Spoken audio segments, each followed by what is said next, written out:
Welcome to the 2016 Dick's Sporting Goods Pony League World Series. I'm Pirates President Frank Coonley.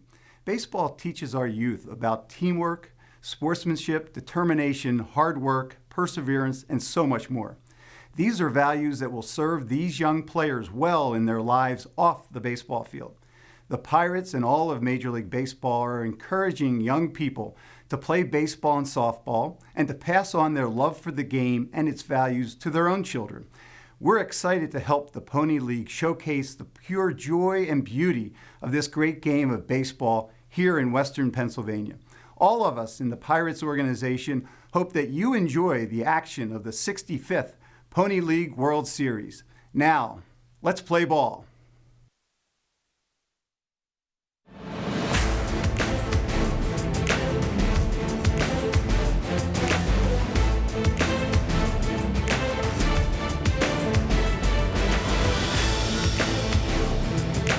It is an absolutely glorious evening in Washington, Pennsylvania, as we welcome you to Lou Hayes Pony Field. It's the 65th edition of the Dick's Sporting Goods Pony League World Series. Hi, everyone. I'm Tony Caridi. Thanks so much for being with us. We've got a good matchup here as we close out our Monday of activity. We've already played 3 games, and number 4 is on tap. 2 teams that are coming through the winner's side of this bracket. We've got Maui from Hawaii involved here tonight, and it should be an interesting matchup, folks. Take a look at the bracket so far.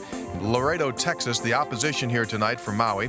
They were victorious 5-4 over Bay County, Michigan in their first game. And then Maui rolled over Paderborn, Germany by a score of 9-1. That sets us up now on the winner's side of this bracket with Laredo, Texas and Maui, Hawaii. We've had some really good baseball here played so far today, and this one has the makings to be a very intriguing game. All right, time now to meet the lineups. Let's turn it over to public address announcer Randy Cosgrove. Good evening, ladies and gentlemen, and welcome to the Day 4 of the Dick's Sporting Goods Pony League World Series in Washington, Pennsylvania. In today's 4th game, a winner's bracket contest features Laredo, Texas, and Maui, Hawaii. Now, let's meet tonight's lineups. First of all, for Laredo, Texas, the shortstop, number 24, Derek Christman. Center fielder, number 15, Julio Cesar Tabada. Third base, number 7, Sergio Galvan. At first base, number 2, Guillermo Saceda. Right fielder, number 9, Greg Campos. The pitcher, number 22, Adrian Castillo. At catcher, number 8, Roberto Coronado. The left fielder, 27, Alan Farah. Second base, number 21, Alan Villarreal. Also, number 11, Jacob Albanese. 13, Dylan Minton. 23, Jackson Albanese. 34, Juan Carlos Coronado. The business manager, Darren Minton. Coach, Adrian Castillo. And the manager, James Christman. Ladies and gentlemen, Laredo, Texas. And now for Maui, Hawaii. The center fielder, number 17, Isaiah Duarte. The catcher, number 13, Kei Kalahuave. Shortstop, number 6, Kaipo Hawaulang. Third base, number 8, Andre Boudoir. Right field, number 24, Connor Palmera. Left field, Haole Calvina. First base, number 9, Kevin Varner. Second base, number 15, Michael Kella. The pitcher, 16, Roy Minen. Number 2, Adam Kawashima. Number 4, Haku Dudawa. Number 6, Graydon Tanaka. Number 7, Ka Oolong. Dawson Toshiki. And 5, Muchi Tukalau. The business manager, Kevin Galasino. The coach, Craig Okita. And the manager, Dean Yamashita.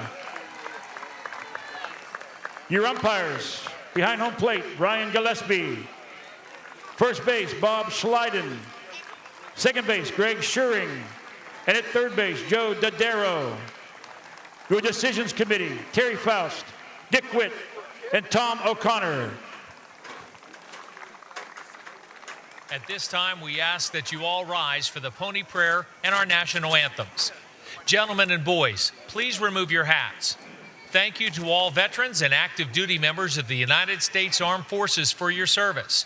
We invite you to render a hand salute during the Star-Spangled Banner.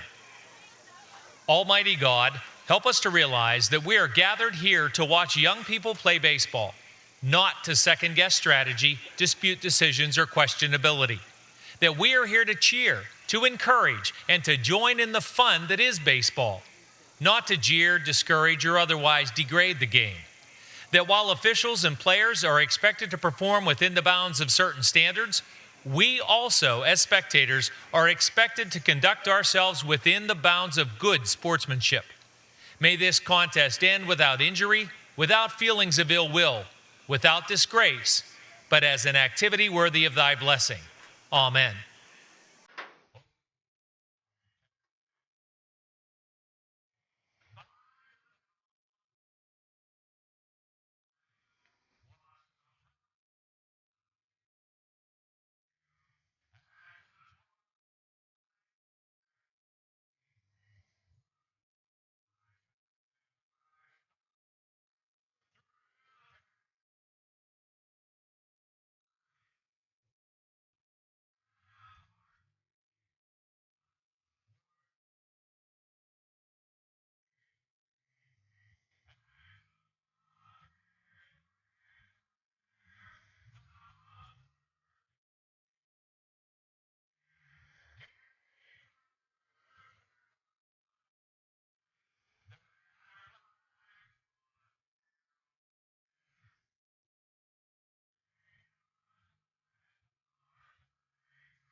So the scene is set, an absolutely perfect night to play ball, so let's do it. Laredo, Texas and Maui, Hawaii. Let's turn it over to the gentleman who will be calling the play-by-play action, Lanny Fratteri, and the voice of Pony League Baseball, Mark Uriah.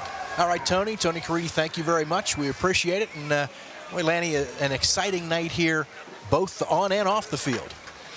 I have always been, this is my 4th year announcing games at the Pony League World Series, always impressed by the different opportunities that the fans have to experience not only great baseball, exciting, inspirational baseball with youngsters 13 and 14, but also so many of the activities that are a part of the Pony League World Series sponsored by Dick's Sporting Goods. Beautiful night for baseball. It's 78 degrees, low humidity, clear skies, light breeze, and again, I don't know that you could ask for better conditions in the early part of the month of August. Maui, Hawaii starter Roy Minen loosening up here, the right-hander for the West Zone champions, getting ready to go against Laredo, Texas. And there's the starting lineup for Laredo. Crispin leading off at shortstop. Tabuada batting second in center field. Galvan bats third and plays first. Saucedo in the cleanup spot at first base. Greg Campos in right. Adrian Castillo, the starting pitcher, batting sixth. And Coronado, Ferrejo, and Villarreal, catcher left field and second base, respectively.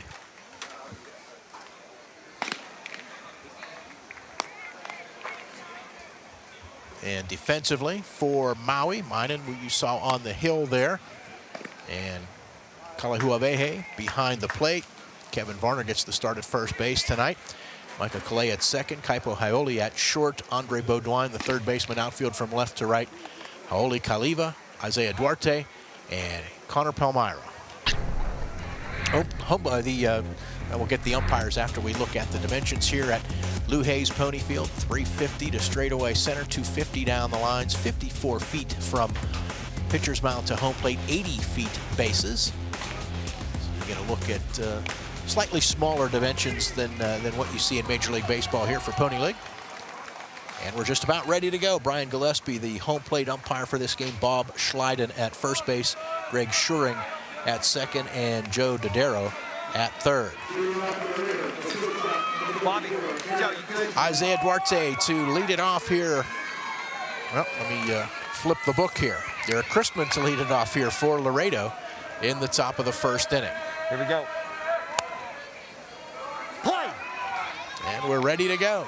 First pitch in Game 12 of the Dick's Sporting Goods Pony League World Series. On the outside edge from the right-hander, Roy Minan.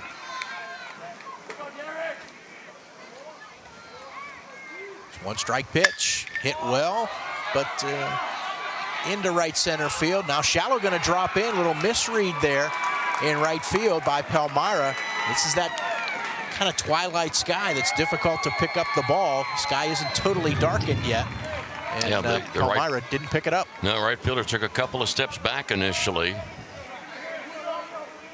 looked like he dug up a little turf too when he tried to come in.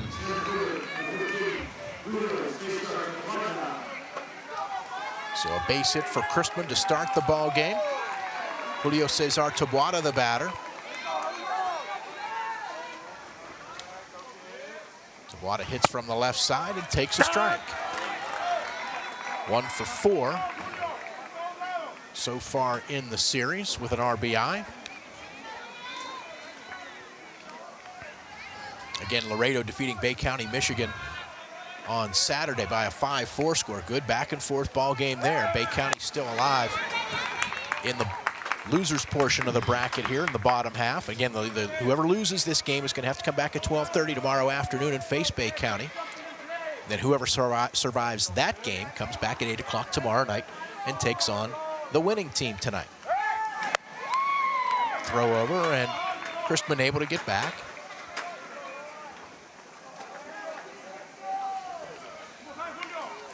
Just underway here. Fourth game of the day. Minan with the one strike pitch, showing bunt, but taking is Taboada. If you had your druthers, you'd love to have a quick, easy first inning if you're a pitcher. And here with a man on base, already we've seen this right-hander Minan throw to first base a couple of times. Chance to get him out of his rhythm or deny him an opportunity to get into a rhythm. Beaudoin creeping in at third. Another throw over to first. That's 3. And very often the throws to first are dictated from the dugout, sending the message that we're going to pay attention to you.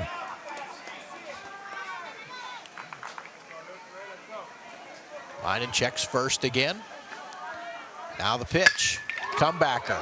Minan will go to second for one. A little wide with the throw, and a little wide on the throw to first, but a nice job by Varner to stretch to take that throw and complete the 6-4-3 double play. Or I should say the 1-6-3 double play, excuse me. Well, and if you believe, and if you love cliches like that's the pitcher's best friend, it is really a good, fine friendship to get it in the first inning. Sergio Galvan, the batter. Right-handed hitting third baseman. 2 for 3 in the opening ball game for Laredo, including a home run and 3 RBIs. So 2 down, bases empty here in the top of the first.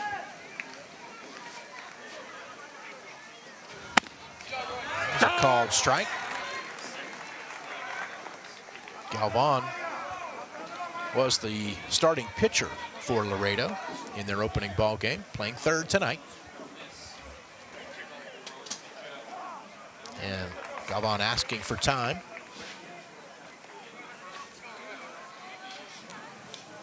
2 outs, bases empty.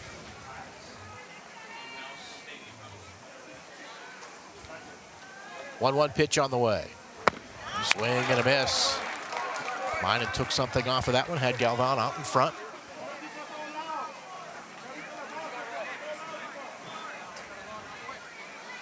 Center fielder Duarte shaded over toward left.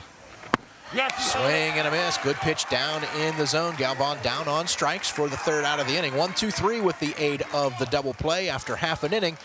Laredo, Texas, nothing. Maui, Hawaii coming to bat here at the Dick's Sporting Goods Pony League World Series. Mom, I'm bored. Boy, what are we going to do this weekend? When the family's fun meter runs down, recharge in Washington County. We've got something for everyone. Indoors, outdoors, history, sports, gaming, fun. Visit WashingtonCountyPA.com to get started and share the energy. What a great day that was. Let's do it again. How about next weekend? Yes. Full steam ahead for old-fashioned fun at the National Pike Steam, Gas, and Horse Show, August 12th through 14th in Centerville.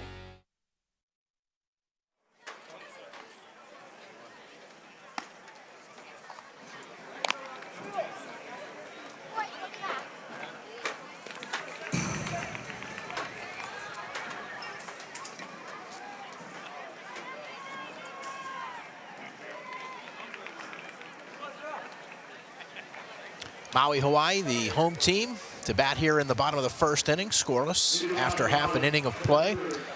And Maui's batting order with Duarte leading off in center. Kaulua Havehe batting second and catching. Kaipo Haole at short. Bodwine at 3rd in the cleanup spot. Palmieri, the right fielder, follows. And Adrian Castillo, the right-hander, for Laredo, delivers, bunted foul, first base side.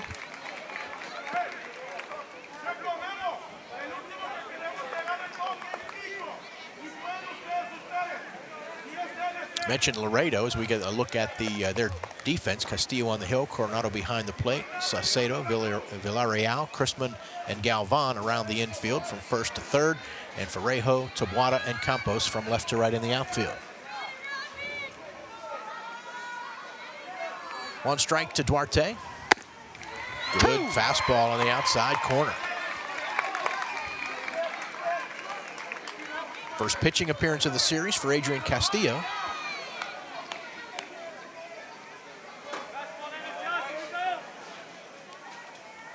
Duarte 1 for 4 in the opening ball game for Maui. Pitch just missed outside.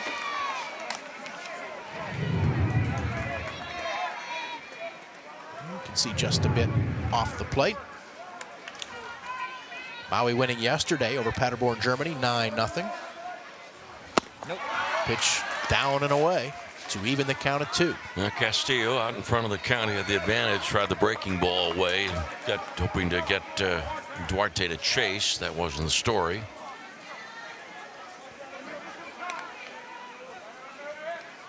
Castillo with the 2-2. Swing and a miss.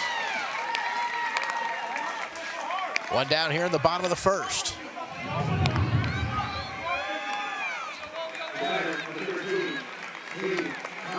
Ball gets on you in a hurry.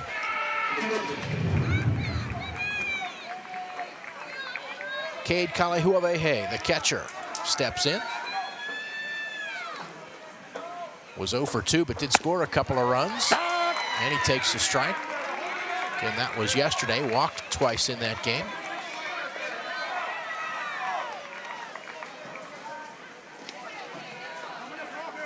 One out, nobody on here in the bottom of the 1st. Castillo's 1 strike pitch. One swing. Swing and a miss. Pitch might have been tailing out of the zone.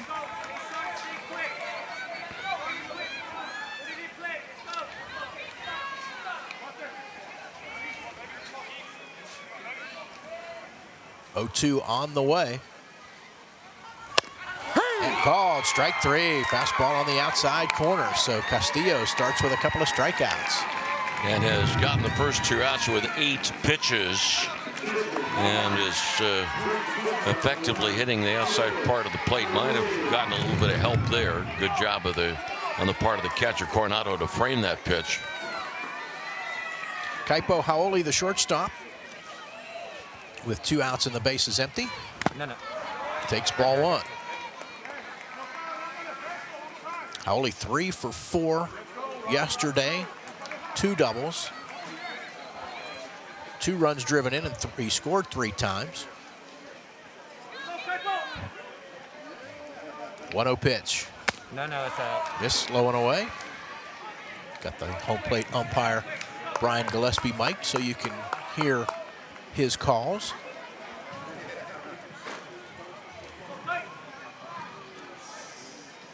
Two-0 pitch. Soft liner, but handled by Crispin, the shortstop. And it's a 1-2-3 bottom of the first. We've played 1 inning here at the 65th Dick's Sporting Goods Pony League World Series. Maui, Hawaii, and Laredo, Texas are scoreless.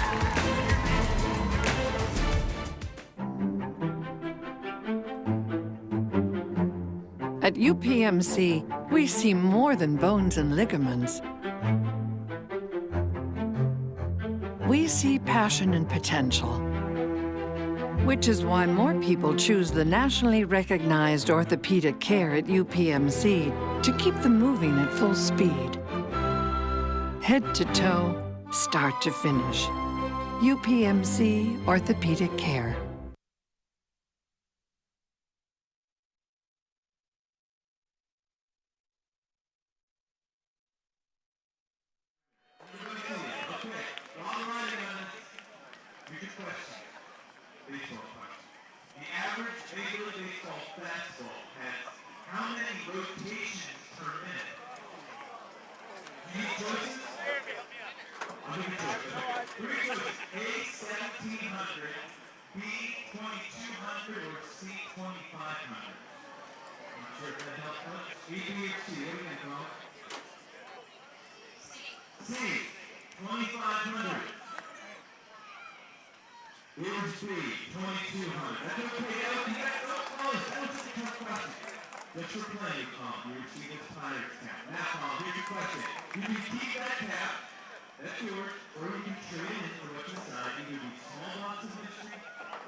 We welcome you back inside Lou Hayes Pony Field. It is the Dick's Sporting Goods Pony League World Series, and all night long we've had members of the Pittsburgh Pirates organization with us, and the president of the Pirates is here, Frank Coonley.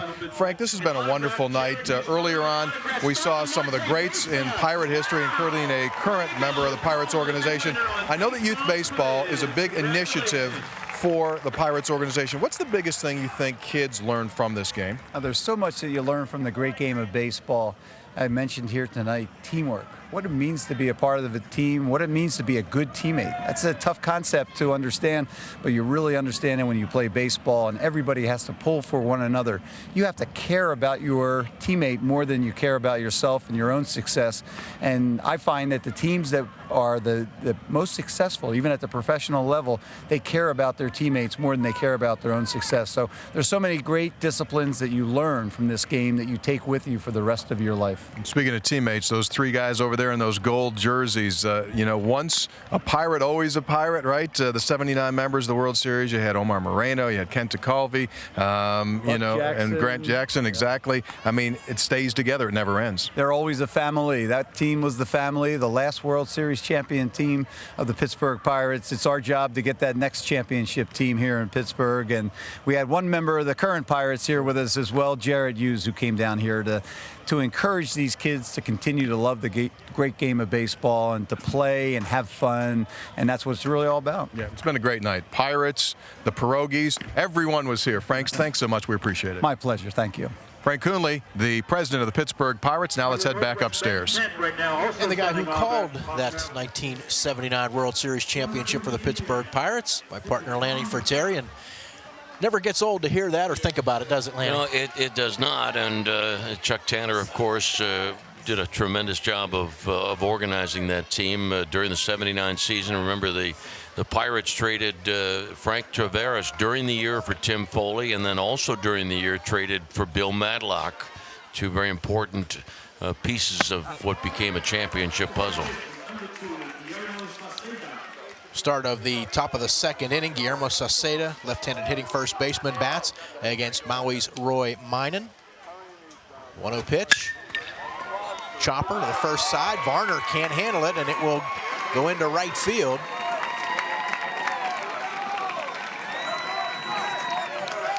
And we'll get an error charged.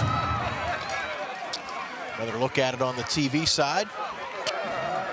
I think had Varner taken another step forward, he would have gotten himself in a better position to field a ball that was hit quite sharply.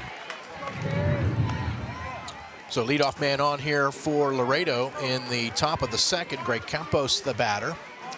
Now in the first inning, Laredo got the leadoff man on, did not bunt, and the number 2 hitter bounced into a double play.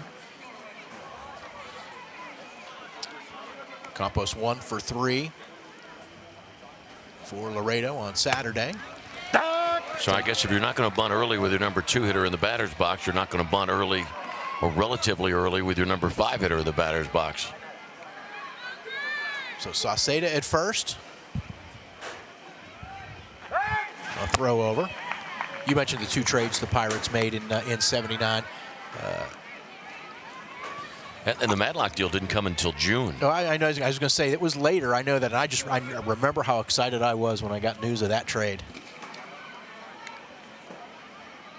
1-strike pitch. Breaking ball missed inside. And you talk about the great leadership of Chuck Tanner. When Bill Madlock arrived in Pittsburgh after being traded from the Giants, Chuck Tanner, and I remember Bill Madlock's a 2-time batting champion at that point. Chuck Tanner said, I want you to bat 6th for me. What? A 2-time batting champion hitting 6th, but that's where Madlock belonged in that lineup. 1 ball, 1 strike, no score here. Another throw over to first base, and Sauceda is back safely. That lineup, Moreno led off. Tim Foley batted second. Parker third, Stargell fourth, and Milner and Robinson split the duties in left field. Ball gets away, and moving to second is Sauceda. Might go as a wild pitch, but a stop that could have been made. Kalihuawehe goes out to talk to Minor, and I wonder if they were maybe crossed up there a little bit. I would imagine wild pitch. It looks like it hit the dirt before it got to Kalihuawehe. We got a little piece of it. 2-1 now to Campos. Good pitch, breaking ball on the outside corner for a called strike. Former Pirate general manager Joe Brown used to get so mad on pitches that were in the dirt, and scorers would automatically rule wild pitch when Joe felt that those pitches should have been blocked by catchers, particularly if they're fastballs. Swing and a miss on a 2-2 pitch. Campos down on strikes. Ball was in the dirt, but then the tag applied to complete the out.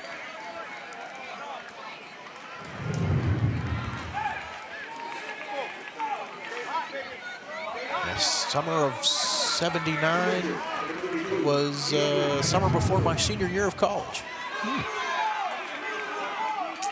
And I think I've told you this story before. Of course, going to Ohio State, everybody I knew was from either mostly Cleveland or Cincinnati. So we took a lot of ribbing, let's say.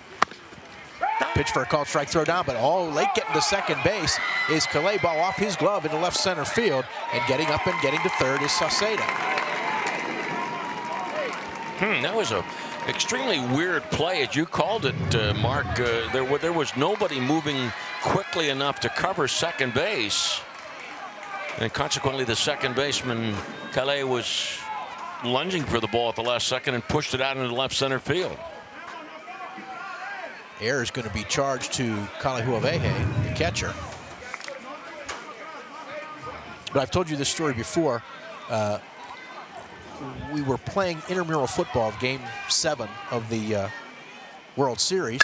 Ball drilled to center field on his horses. Duarte makes a nice catch, but easily deep enough for Sauceda to tag and score from third and give Laredo a 1-0 lead.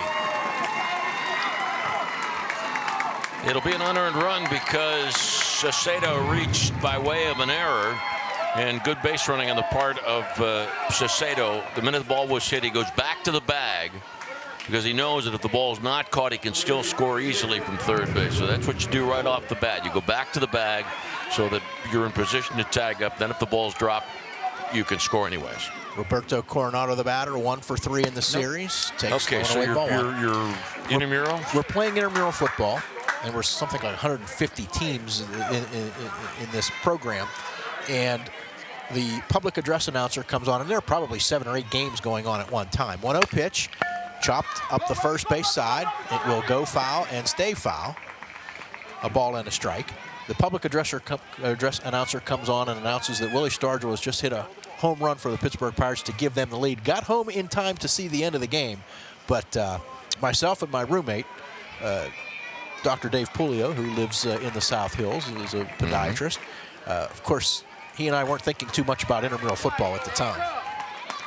And we had a good time giving it back to all our friends from Cleveland and Cincinnati.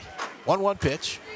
No. Particularly Cincinnati, as far as baseball fans go. Pitch outside 2-1. I'm sure you remember 8th inning of that ball game. Tika's pitching. Orioles got the bases loaded. Eddie Murray had a ball to right field. Parker slipped, but made the catch. Very, very important point of that game. 2-1 pitch, fouled straight back. And I don't know if you've heard this story or not, but Kent Tekulve has told the story numerous times that when the Pirates had 2 outs in the 9th inning, 1 out away from the World Championship, Willie Stargell came over and said to Teak, "Hey, look, if you're too nervous to get that final out, I'll pitch for you." 2 balls, 2 strikes. Yeah, swing and a foul tip held onto by Kalahuavehe. The strikeout recorded. 3rd strikeout for Minot, but Laredo comes up with a run in the top of the 2nd, an unearned run. They do it without a hit. There was an error and nobody left on. So after an inning and a half, Laredo, Texas leads Maui, Hawaii 1-0 here at the Dick's Sporting Goods Pony League World Series.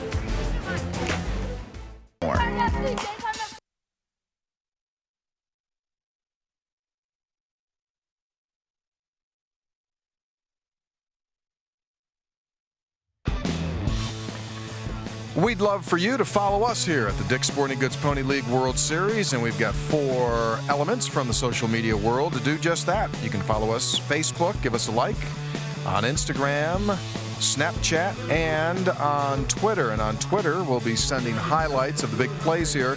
So give us a follow at PLWS 2016, the Dick's Sporting Goods Pony League World Series. As we head into the bottom half of the 2nd inning, Laredo, Texas on top 1-0.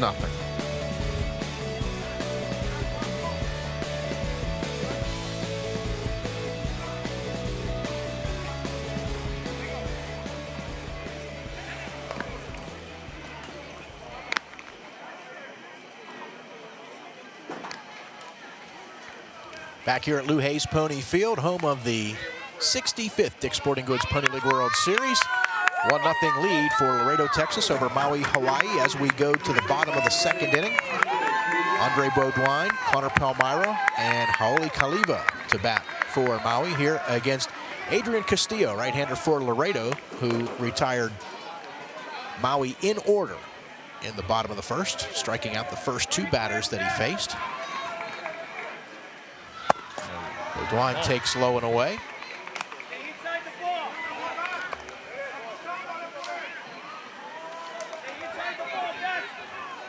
Beaudoin 2 home runs and 5 RBIs yesterday for Maui.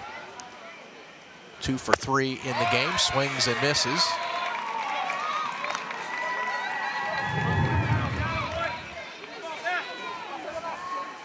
Castillo looking like he's going to be a handful if you're facing him from what we've seen so far.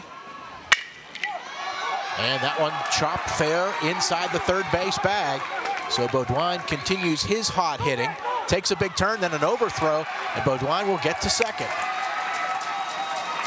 Well, a real fine hitting on the part of Beaudoin and good base running. He made the turn. Watch this as he makes the turn at first base. Well, we're going to show you the left fielder lobbing the ball in. And here's Beaudoin. Watch him. He makes the turn, and he's watching the throw and seeing that it's going to be over the head of the 2nd baseman. Boy, that's good base running.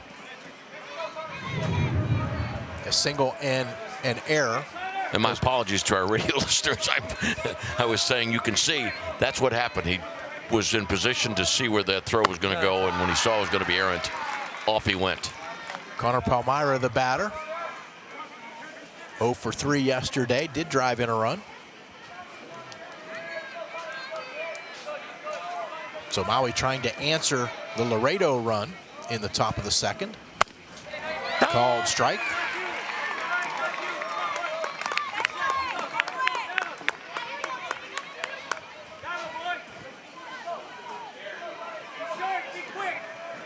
Second baseman Villarreal trying to keep Beaudoin close at second base.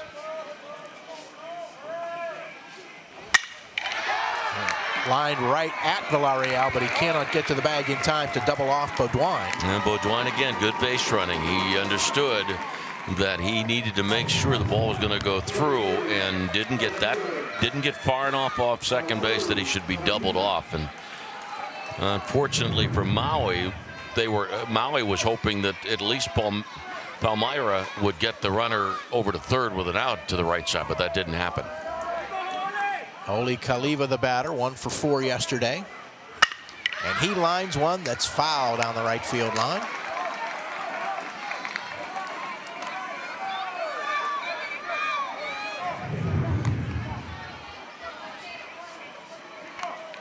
One strike to the Maui left fielder.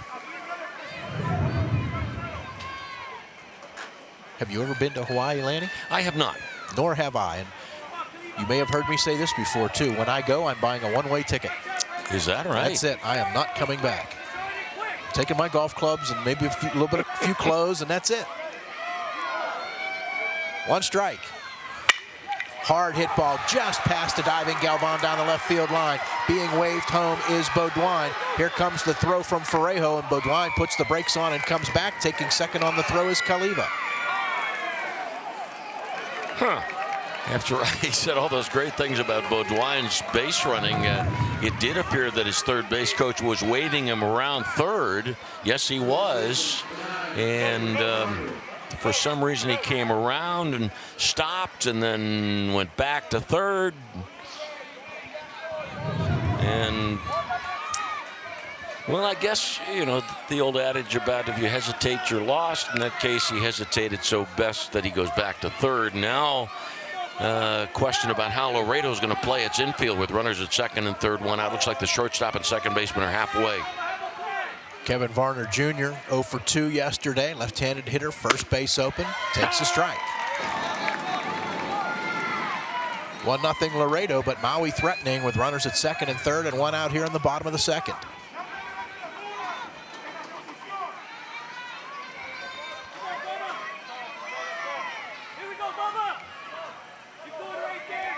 Adrian Castillo.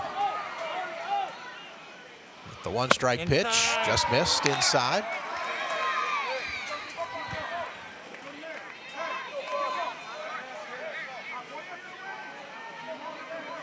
And I think it was my first Pony League World Series in 1984, and I'm going to have to go back and look that up and confirm it. But Maui was here, and you know, the technology then was not what it is today.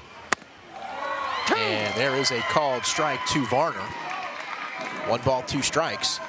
And we had some sort of phone hookup to a pay phone at a pizza shop in Maui where folks were coming in and listening. And I think I had offers to come out there and stay, but you know, there were no job offers along with it. Otherwise, I might not be sitting here today.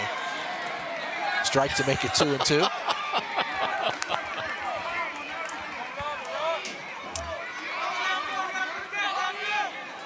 You can't go to Hawaii. There's no way we can do this thing without you.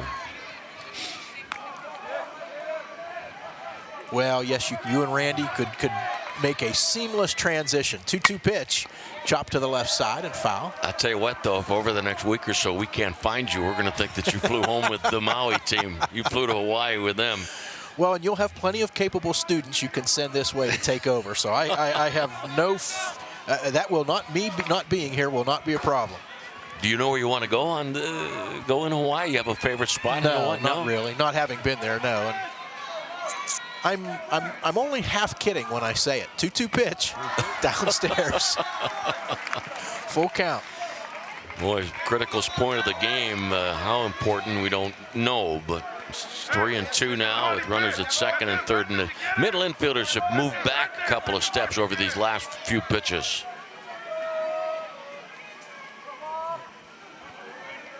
Beaudoin at third, Kaliva at second. Full count pitch on the way to Varner. Yep. Swing and a miss. Big second out. Huge. And how big will depend on what happens with this next hitter. Varner unable to catch up to the fastball. Yeah, I think Varner was at least trying to put the ball in play because he knows if he gets a ground ball, it scores a run. Micah Calais 1 for 3 yesterday with a double. Takes low and away. Good job by Coronado to get out of there and make sure the ball didn't get by him and give up a run on a wild pitch.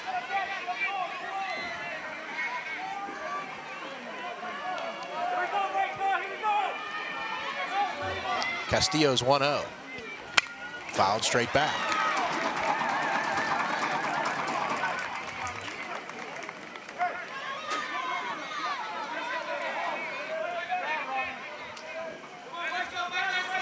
Beaudoin started the inning with a single, took second on an overthrow to second base. Then a base hit by Kaliva, and Beaudoin held up at third. Outside. Pitch just missed outside. Castillo thought he had a strike. Appeared to be well off the plate, looking at the replay. 2-1. Clay drills it into left field for a base hit. Ferrejo up with it. 1 run will score. We are tied at 1. Taking second on the throw to the plate is Calais. That's a possible big 80 feet there with the throw coming. There was no cutoff man for the Laredo team. Pitcher did his job. He went behind home plate, but with the throw coming all the way to the plate, the runner took the extra 80 feet to move into scoring position. 3 hits in the inning for Maui. Now back up to the top of the order, Isaiah Duarte struck out swinging his first time up, and again runners at second and third.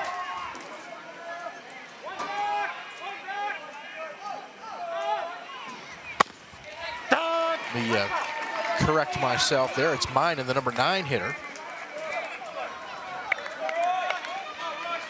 1 for 4 yesterday.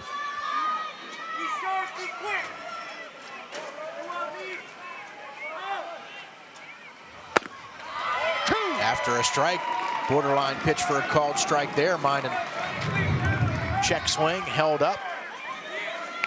Nice job of framing that pitch by Coronado. 0-2.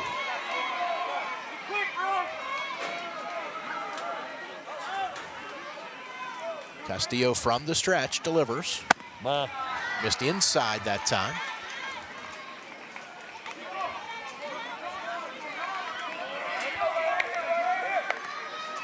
Chance for Maui to take the lead here in the bottom of the second.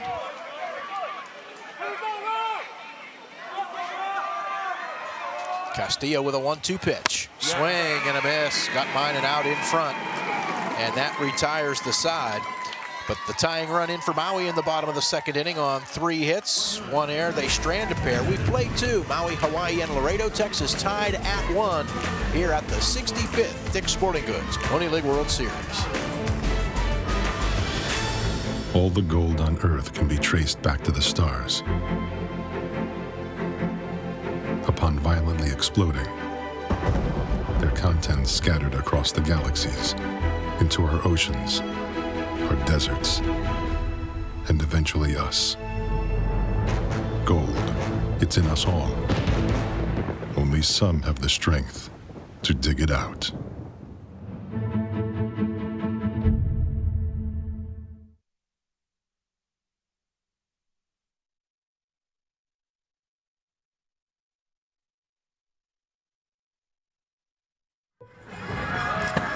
Back on Saturday morning, one of the events that takes place each year here at the Dick's Sporting Goods Pony League World Series is the Champions League. And that's an opportunity to honor special needs athletes from the area. All 10 of the teams were on hand, and Pony League President Abe Key passing out one of the Champions Awards to the folks that make it possible so that special needs people have the opportunity to enjoy the game of baseball. And you can see the Bucko Brigade is here, and everyone loves a t-shirt, and they really love it when it comes from a pneumatic gun. So everyone is up getting their Pirates t-shirts. 1-1 our score. We head to the top of the third. In the stands, Doc back upstairs. Back here as we go to the top of the third inning at game number 12 of the 2016 Dick's Sporting Goods Pony League World Series. I just got a phone text from my sweetheart, Suzanne. She said she'll go to Maui with you. Whoa, boy, that might cause some problems. I think that's a hint, Lanny, for a vacation. I'm a professor. I can't afford. Got a birthday coming up or something like that? I can't afford vacations like that. Christmas? No. Hint, hint, hint. For the middle innings of tonight's ball game, here is the. Well, I'll let it go. Here's Lenny Fratteri. All right, thank you. This is Alan Ferrejo, right? Correct. Is that how you pronounce it? Yes, Ferrejo. Here's the 1-ball pitch. And a swing and a foul tip, 1-1 after 2.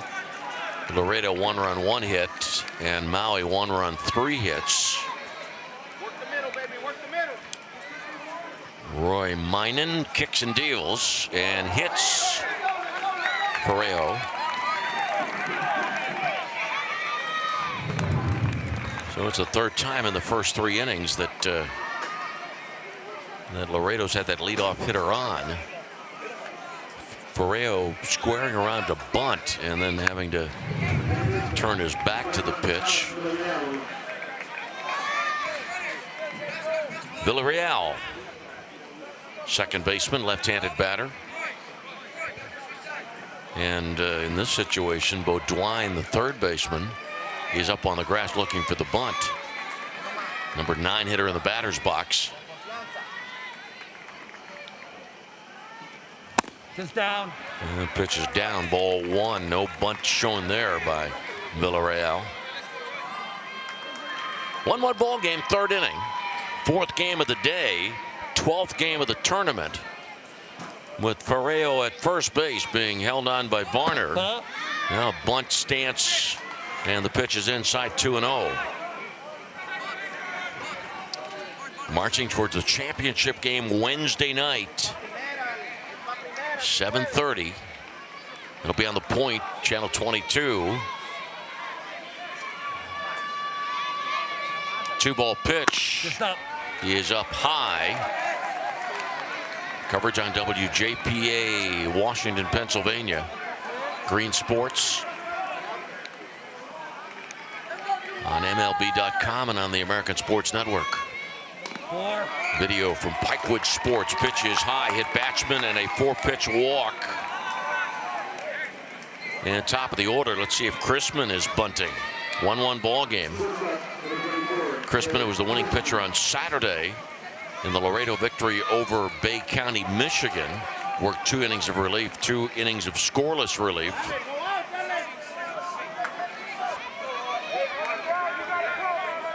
One game, third inning. Minen's pitch. Chrisman swings, base hit into left field. Ferrejo will stop at third. Bases loaded, nobody out in the Laredo third inning. Well, no bunt, but I think Laredo would be happy if you told them they could have bases loaded with nobody out. That'll bring up the left-handed batter, Julio Taboda.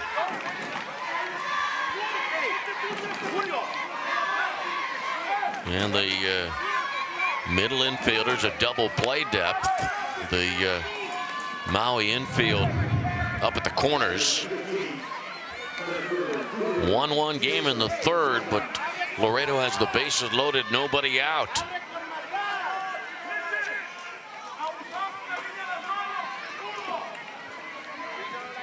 The loser of this game will play Bay County, Michigan at 12:30 tomorrow. Pitch is outside, ball 1. The winner of this game advances to play at 8 o'clock tomorrow. Double elimination tournament.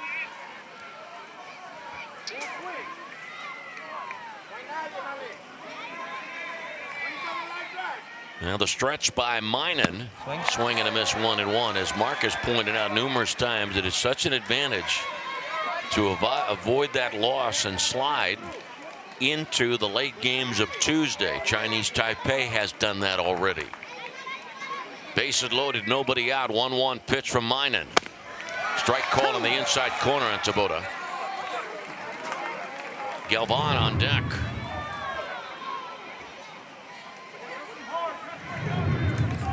Ferreiro, the runner at third. Villarreal at second. Chrisman at first. Ball popped off to the left and out of play. We talked about avoiding the losers bracket, and you know, we've mentioned it a couple of times tonight. The team that loses this game is going to have to win 3 games in a 2-day period to get to the championship game. You know, you better have a lot of pitching and good pitching to if you're going to get there, if you're dropped down into the losers bracket. 1-2 pitch, ground ball to the left side. The shortstop charging and will hold on to the ball. It's an infield single. Ferreiro scores to make it 2-1 Laredo. Villarreal goes to third. Chrisman to second. Bases still loaded and still nobody out. The shortstop getting to the ball on the couple of steps onto the infield grass, and I think wisely held on to it. Yeah, it looked like he had a little bit of trouble getting the ball out of his glove, but didn't take him long to make the decision that, at least in his mind, he was better off not throwing the ball. And that's one thing in this game that you don't want to do, is throw the ball around unnecessarily. And Galvan steps in. Nobody out, bases loaded. 2-1 Laredo leads. And it's a called strike. This inning in the Laredo third. Hit batsman, walk. Single to left, infield single. Against Roy Minan. Minan comes set. The next pitch. Bounce to third. Third baseman Baudouin with a low throw that goes into foul territory. Villarreal scores from third. Chrisman scores from second. And now a runner and a rundown between first and second. The batter Galvan. Run down between first and second. Ignored now. Throw to third. Everybody's okay from the Laredo standpoint. Let me tell you again on that fielder's choice and the throwing error. Villarreal scores, so does Chrisman, and it is now 4-1 in favor of Laredo, and Laredo's got runners at second and third with nobody out. Boy, really what you would want for Maui, a tailor-made chopper to Baudouin. But the throw was low, and Laredo ends up getting 2 runs out of it. And what I thought was interesting there, Lanny, is Galvan, he could have gotten back to first base. He intentionally got in a run down to see if maybe he could get that other run home from third. And what adds to the surprise throw of Baudouin was it is a force play at the plate. He doesn't have to worry about getting the throw down low for a tag. It's just get it to the catcher for the force out at home plate. But it was an extremely low throw. 3 runs in, runners at second and third, and nobody out. And as you'd expect, a meeting at the mound, try to settle everybody down.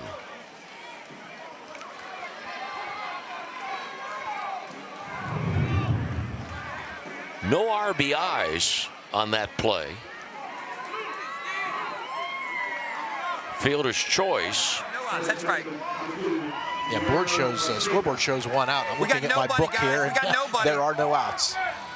Home plate umpire yells to the scoreboard, "I got nobody," meaning nobody out. Here's Saucedo. That wasn't the name of the Phil Collins song, was it? No. Susudio. Here's the stretch of the pitch. Swing and a miss, strike 1. Second and third. Infield playing in.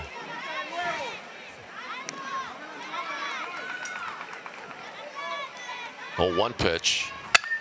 Line to right field, base hit, ball played on 1 bounce.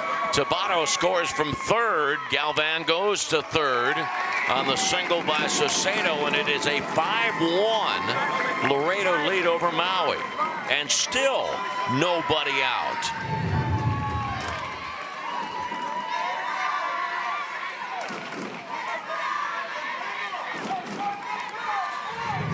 Tabata scoring that 5th run, so it's been 4 runs on 3 hits in the inning. A hit batsman opened the door, and then the door was pushed open a little bit wider by a base on balls.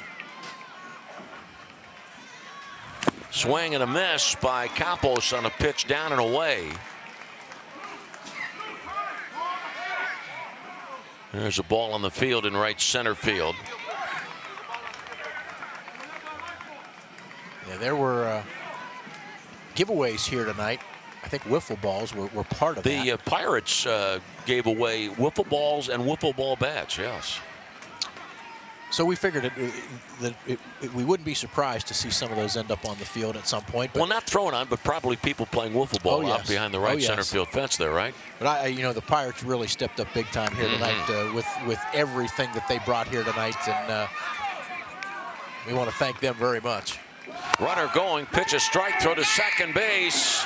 Out at second, the tag made by the shortstop. And that is the first out of the inning. And no break for home from Galvan. Only the shortstop making the tag had to come to the first base side of the bag and was able to get the ball and then tag a leg. Yeah, I think he got Sauceda around the ankle. Count 0-2 on Campos. 0-2 pitch. Outside 1-2. By the way, I was telling you how impressed I was with Jared Hughes being here tonight. Off night in August. Well, not only was Jared here, but his wife was here tonight. So again, my thanks to the Hugheses for joining us on an off night in August. 1-2 pitch. Called, strike 3, 2 outs. And that is strikeout number 4 for Minan. 5-1, Laredo leads in the top of the 3rd inning. The sign of the cross, and Alberto Castillo to step in. He picked up an RBI when he flied out in the 2nd inning. That run scored by Laredo in the 2nd was unearned. Infield now can relax a little bit. Runner at 3rd and 2 outs. Castillo, foul ball off the 3rd base line.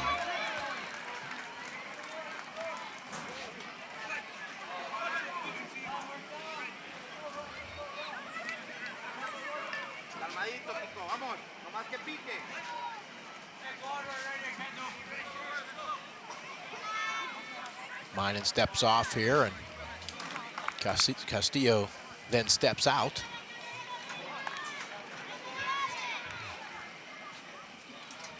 A 1 pitch, swing and a miss.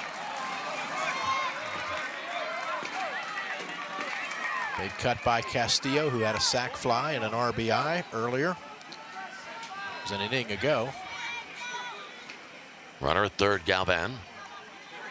0-2 pitch from Minan. Ground ball to 3rd. Beaudoin has it. The throw to first base, a bit low, but handled by Varner. It's out number 3, but 8 Laredo batters come to the plate in the inning. Laredo scores 4 runs on 3 hits. 1 left on base. There was an error in the inning. And at the end of 2.5 innings, at the Dick's Sporting Goods Pony League World Series, Laredo 5, Maui 1. Mom, I'm bored.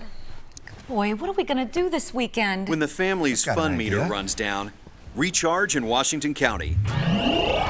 We've got something for everyone. Indoors, outdoors, history, sports, gaming, fun. Visit WashingtonCountyPA.com to get started and share the energy. What a great day that was. Let's do it again. How about next weekend? Yes.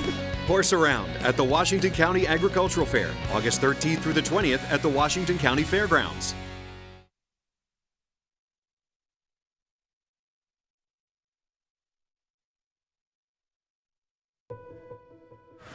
We will decide our champion of this Pony League World Series coming up on Wednesday night. But as you can see, the other divisions, the other age groups in pony baseball, they've got their championships going on all over the United States.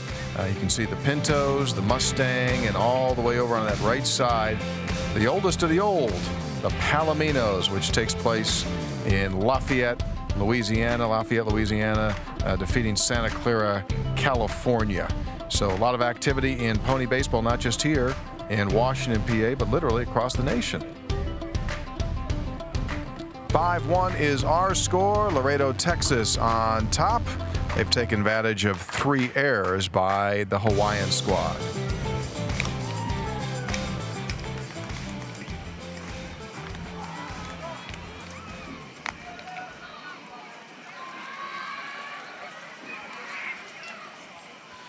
Last half of the third, Adrian Castillo to face the top of the Maui batting order, and Castillo now has a 4-run lead.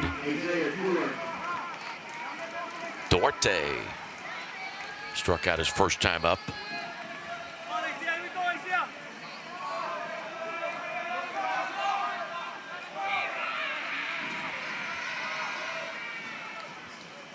First pitch at the bottom of the third inning. Hit in the air well to left center field. Center fielder Tabata going back onto the warning track, and that is off into the night sky. Duarte, a big home run leading off the bottom of the third. So Maui quickly gets a run back, now trails 5-2 in the bottom of the third inning. It seemed everybody here in the crowd knew that one was gone. You could hear the oohs and ahs at the crack of the bat. And the way some of the Laredo players are talking to pitcher Castillo, I thought maybe in particular the shortstop Crispin was maybe wanting him to appeal, but that doesn't appear as though that's what that was all about. It might have just been encouragement for Castillo. Called strike. All right, give me this pronunciation again. I'm trying to get it down. Kalehuavehe. Kalehuavehe. Kalehuavehe. There you go. One strike pitch. No. Outside 1-1. Once I got it figured out, I realized I really liked I gotta get into a rhythm with it. Kalehuavehe. Kalehuavehe. Kalahula. No. Here's the 1-1 pitch. No. Up high 2-1. I have it down here phonetically too, but Kalehuavehe. No. Very close. Close. Huavehe. Hua. There you go. I was down in the dugout yesterday. Kalehuavehe. There you go. Kalehuavehe. No. I was down in the dugout yesterday, and I got about halfway through the pronunciations with the guys before they had to go out on the field. Here's the 2-1 pitch. Ball goes back to the screen, 3-1. Nobody on, a run in. Maui trailing 5-2 in the bottom of the third. Yes. And I'm not the sharpest knife in the drawer, so I got some looks when I was asking them to kind of slow down so I could write them out phonetically. But like I say, once you get them, you like to say them. At least I do. Oh yes, 3-1 pitch. No, ball outside. Ball 4. That's the first walk given up by Castillo. I don't understand why people can't have easy names like Fratteri and Uriah. You think everybody pronounces my name correctly? Haole. Capo? Capo? Kaipo Haole. Kaipo Haole. Hit into a soft liner in the first inning. 1 on. Nobody out. Bottom of the third. 5-2 in favor of Laredo, Texas. And a called strike.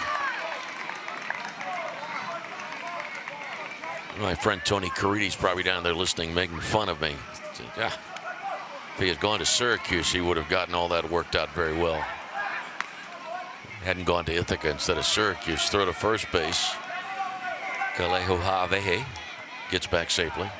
Was that close? I was actually thinking about something else. You had me a little confused there. Line shot into right field, base hit. The ball rolls to the wall. Cade around third. He will score standing up. The throw came in and run in by the second baseman. So now Maui trails just 5-3. A home run in this inning, a walk, and an RBI double. Boy, this is what you want if you're Maui, obviously, to get back in the game, but to answer right away the 4 runs that Laredo scored in the top half of the inning. And people will discuss about momentum in baseball. That's been discussed many times, but if there is such a thing, and if Laredo had it, Maui is taking it back. You said you were thinking about something a moment ago. Well, yes. Which of you went to Syracuse and which of you went to Ithaca? He went to Syracuse. I was going to say, I thought you went to Ithaca. He's part of that big-time crew, where all those big-time stars went to Syracuse. Yeah. Either Syracuse or Northwestern, and right? Tirico, and but I went to Ithaca, and he always makes fun of me that I wasn't good enough to get into Syracuse. Wasn't good enough to get into Syracuse, so I had to settle for Ithaca. But I did okay for myself. Not gone as big as Caridi has, but. Well, Lanny, I would have gone to Ithaca. I just couldn't get in. Had to go to Syracuse. I don't believe that. Very talented guy, good friend. And now Baudouin. Baudouin with a swing and a foul back, strike one. I'll tell you, we have seen an awful lot of give and take and swing back and forth throughout the day today. It's like when it seemed like one team is about to settle in.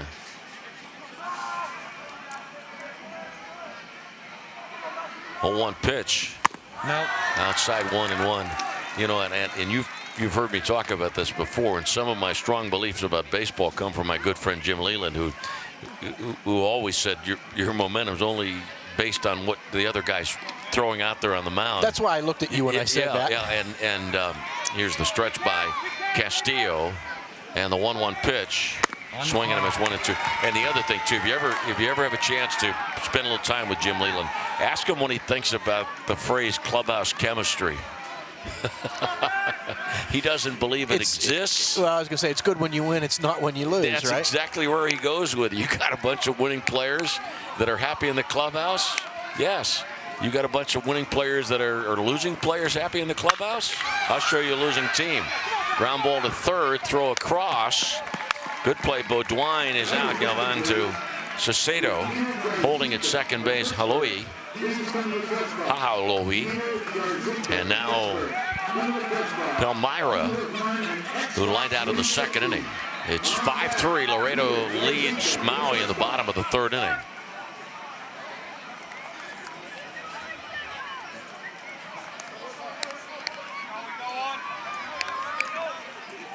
Folks from Maui enjoying themselves here.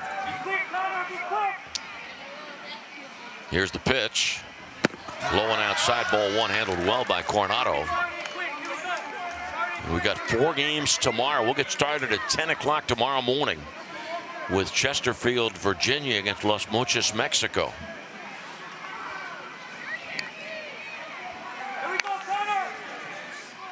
One ball pitch. Fouled up the first baseline. I agree with what Jim Leland says as far as momentum is only as good as your next day's starting pitcher. But, I mean, wouldn't you think that in games like this that are back and forth that there is such a thing as momentum? I mean, not that it necessarily helps you if you're at the plate, to hit the ball.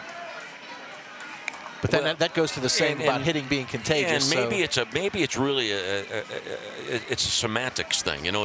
What you're talking about. Yes, if you're down and you get a couple of runs and you get back, maybe you convince yourself that you're still in this game.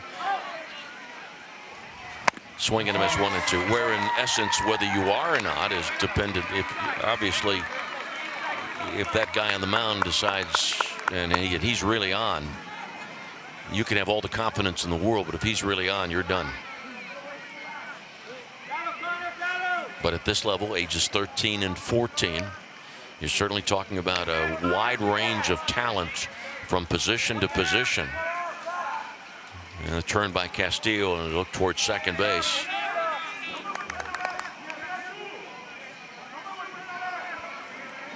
And Laredo scored a run in the second, 4 in the third. Maui a run in the second, 2 in the third, and the door's still open. Here's the 1-2 pitch, and it's outside.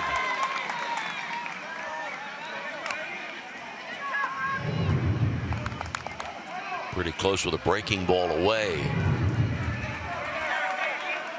Castillo taking a good bit of time getting his sign. Right-hander, stocky right-hander, 2-2 pitch. Ball hit weakly to the right side of the second baseman, Villarreal, and the throw to first base Turned out to be a close play, but Palmyra is out number 2, and on the play, Hau'olohi moves to third. Good play by Villarreal on a weakly hit ball. And pretty thick grass here in the infield, so it's going to slow that ball down even more.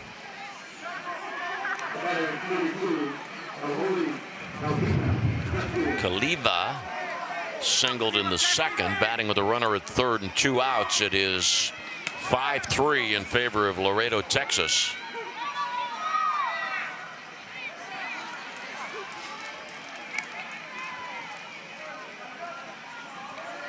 And the pitch.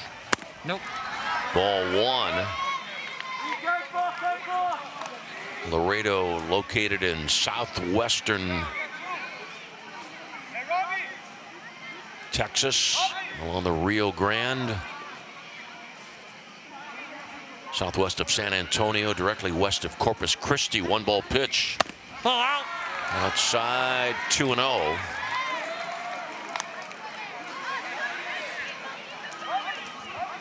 Four teams from Texas have won Pony League World Series championships. The most by any state, California 21. And the 2-ball pitch. He is high and inside. First Pony League World Series title was won by San Antonio in 1952. Lufkin, Texas in 1957. Houston, Texas in 1962. And Laredo, Texas in 2011. Runner at third, 2 outs, bottom of the third inning. 5-3, Laredo leads. Ball 4. A couple of walks issued by Castillo in this inning.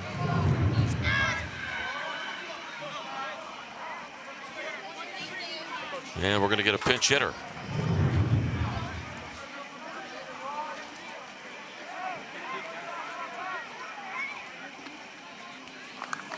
For Maui. I'll help you out on this one, Lanny. All right, Just thank you. Give me a minute.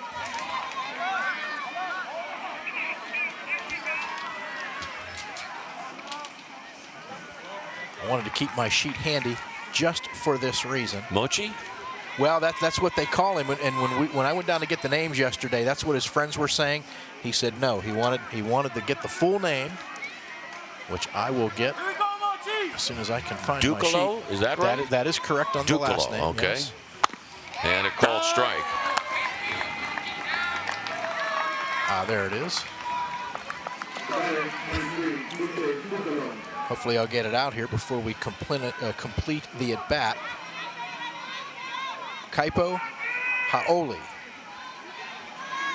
Oh, I'm sorry. Let me do that again. Ka'aimoku Ducalo. Ka'aimoku is the first name. Swing and a miss, and the count is now 0-2 on Ducalo, pinch hitting for Varner.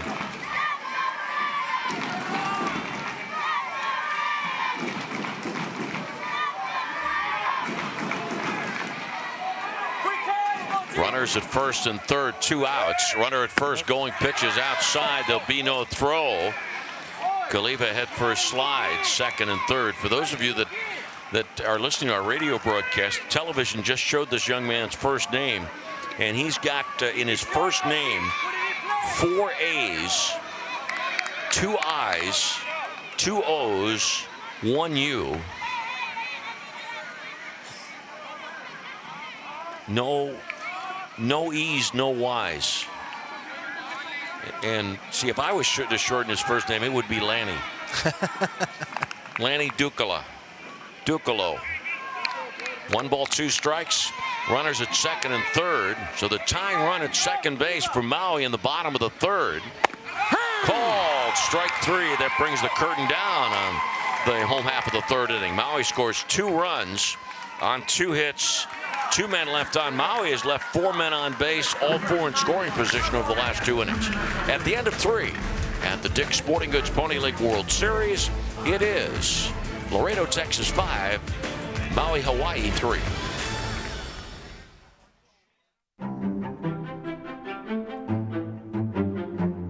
At UPMC, we see more than bones and ligaments.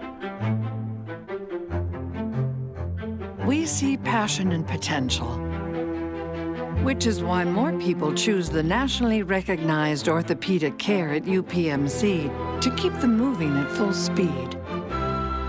Head to toe, start to finish. UPMC Orthopedic Care.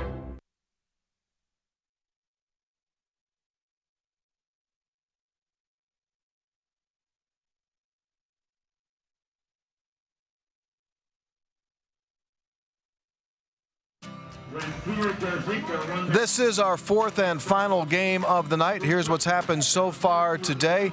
Activity began as Las Muchas, Mexico defeated Peters Township 13-9. Peters Township eliminated.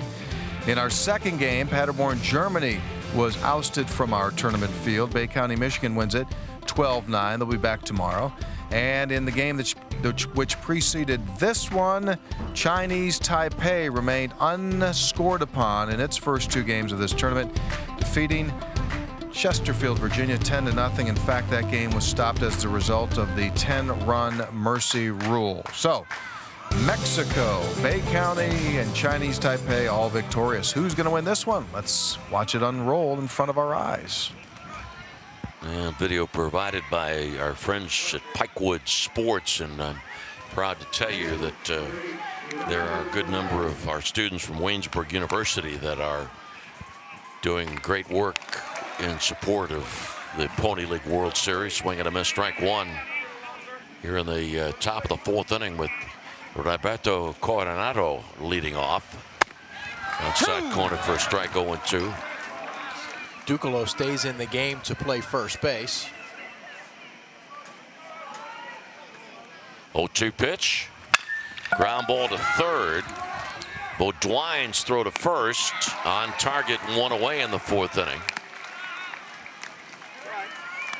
Laredo leads 5-3.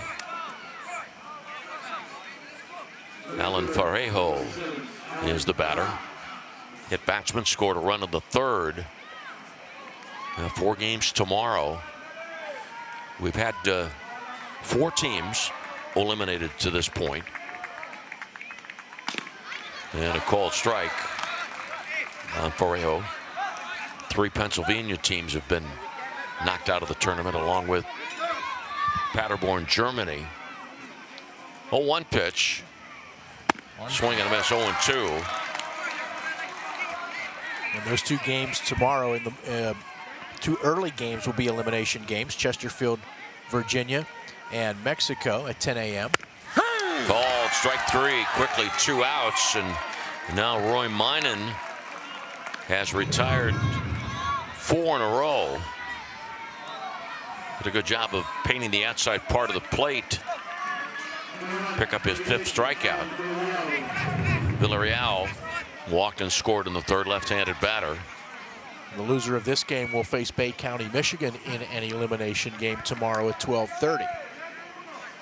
And Bay County has won 2 games in the losers bracket. By scores of 12-5 and 12-9. Ball 1. Bouncing ball off the glove of the first baseman, and the ball deflected into shallow right field. Villarreal is on, and Ducalo slow getting up after he quickly moved to his right to make a backhanded try for a ball that was hit quite sharply. Should think base hit. Yes, I would have thought so. Hit number 5 for Laredo. Top of the batting order for Derek Chrisman. Chrisman is 2 for 2 in this game. Is 5 for 6 in the Pony League World Series of 2016. Plus, he was the winning pitcher on Saturday. 5-3, Laredo leads in the 4th. Pitch down low, bouncing away to the left of the catcher. On the wild pitch, Villarreal moves up.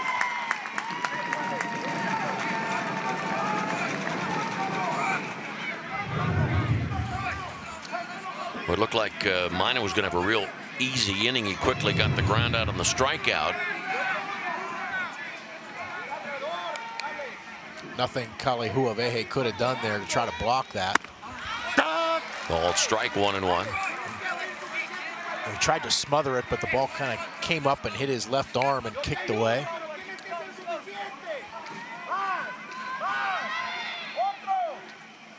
One pitch, no. Turn towards second base, no throw.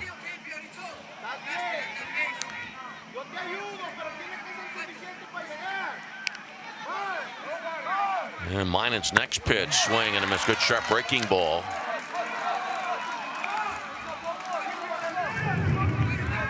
Good sharp breaking ball indeed. 1 ball, 2 strikes.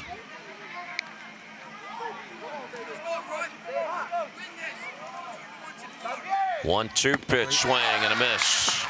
Top of the 4th is in the books. No runs, 1 hit, 1 left on base. After 3.5 at the Dick's Sporting Goods Pony League World Series, it is Texas 5 and Maui 3. One decision, endless possibilities. California University of Pennsylvania opens your mind to more than 100 programs of study. Programs that matter to education, to healthcare, to technology, to the future of our world. California University of Pennsylvania, because the world is waiting for you. Visit or apply online, calu.edu.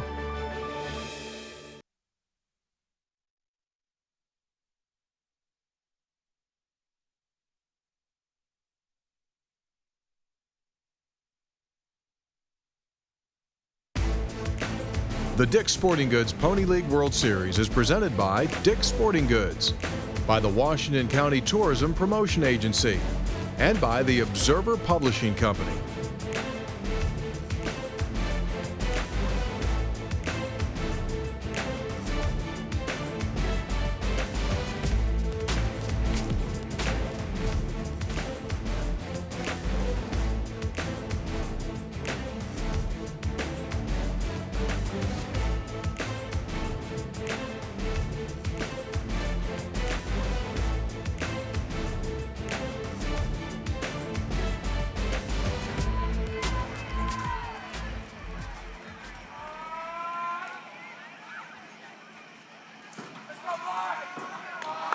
Last half of the 4th, number 8 hitter Micah Calais had an RBI single in the 2nd.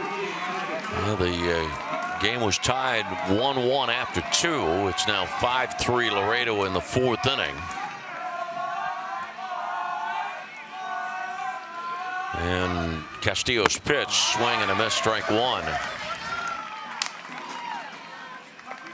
Maui, the 2nd largest of the Hawaiian Islands. 4,583 miles from Maui to Washington. Castillo's 0-1 pitch. Low and outside.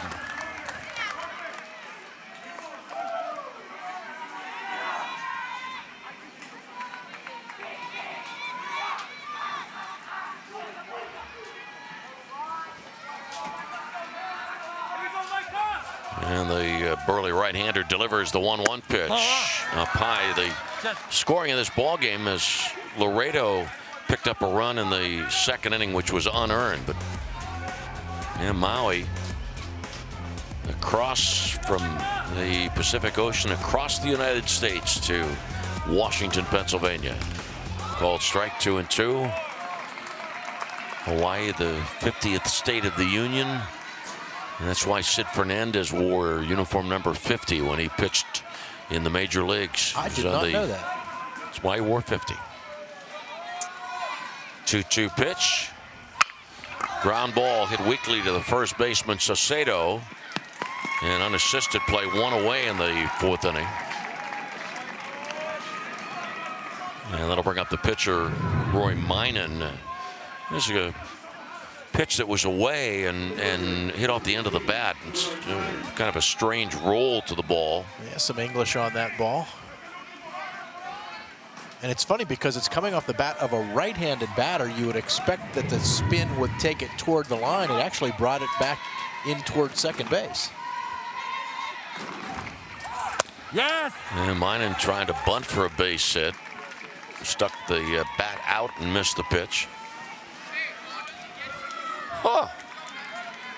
Thank you very much. We have, are these macadamia nuts? Here's the 0-1 pitch. No ball. Yes, and it's they a are. ball 1-1. These are Maui onion and garlic macadamias. How many did you take? I just won. One down, 4th inning. 5-3 Laredo leads. Macadamia nut cookies, one of my favorites.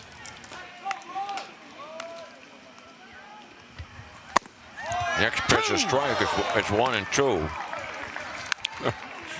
Just a couple bags of these for I'm saving for mine Muffin. for post game.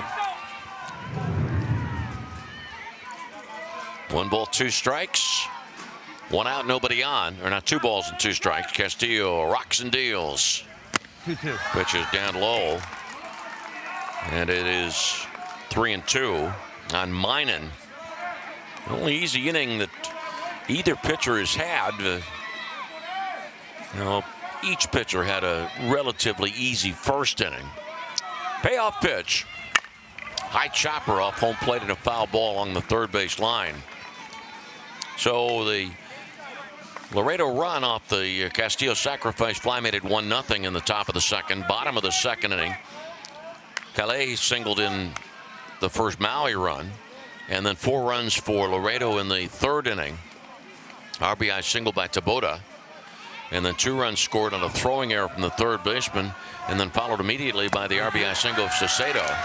And it was 5-1 pitches down low. Now the count is 3-2. And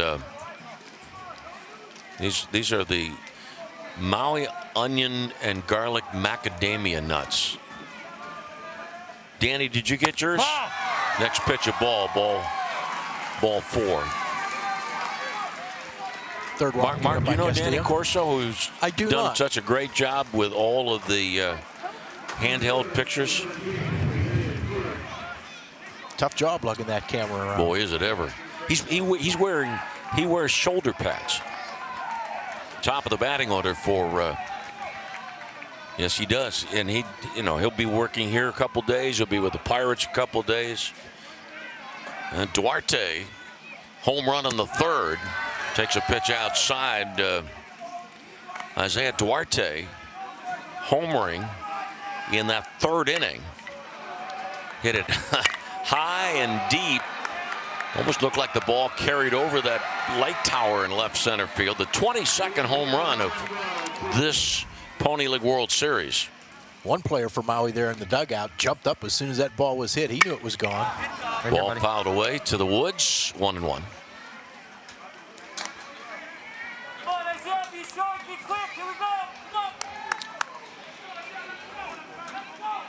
So after the 5-1 Laredo lead in the top of the third, Maui scored 2 times in the third.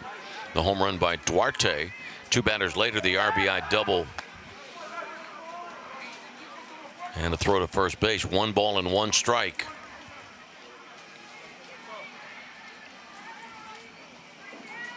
I've decided I'm going to use remember when Hank Aaron was going after the chase of the Babe Ruth record, it was dictated that Milo Hamilton had to be on the air every time Hank Aaron batted during that stretch going for the record.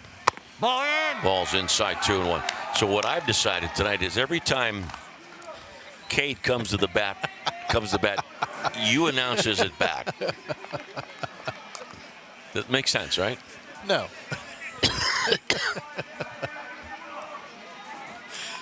Runner at first, Minan taking a pretty good lead. 2-1 pitch.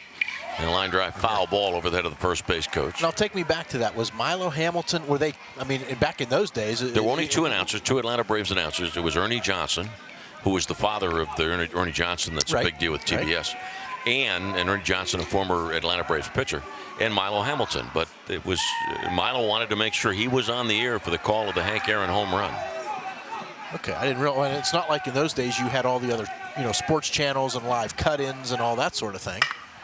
Fly ball to right field. Campos back and makes the catch out number 2. Well, there were 2 announcing teams there. The Dodgers were there. Vince Scully was there for the Dodgers in Atlanta. But Milo wanted to be somewhere on the air And so he was there when Hank Aaron hit number 714, and then, of course, on the air to when Hank hit his 715. You said something else. The elder Ernie Johnson was a former Braves pitcher? I did not know that. Yes. Watched him for many, many years when TBS first came on and cable just started to grow. Watched those games for many, many years. Did not know he was a former Braves pitcher. Ball goes back to the screen. The wild pitch. Nothing. He's in there. Minan moves up on the wild pitch. By the way, go ahead. It's your turn to announce now. No, Kalehua Vehe. There you go. See? You got it. And a fastball that was next to impossible for catcher Coronado to handle. So Maui down by 2, and having left 2 men in scoring position in the second and 2 in scoring position in the third. Here's Castillo's 1-ball pitch, center cut. Fastball 1-1. I'll say this very quickly. Present company accepted. Skip Carey in those days of the early TBS and cable broadcasts was one of my favorite baseball announcers. Is that right? Oh, yes, absolutely. How about Pete Van Weren? Did you like Pete? Pete was okay, but Skip was so irreverent is why I liked him so much. Fly ball right center field, home run by Kalehua Vehe that ties the game at 5. A 2-out, 2-run home run in the bottom of the 4th inning. The right-handed batter rocketing it over the right center field fence here at Lou Hayes Pony Field. What a shot.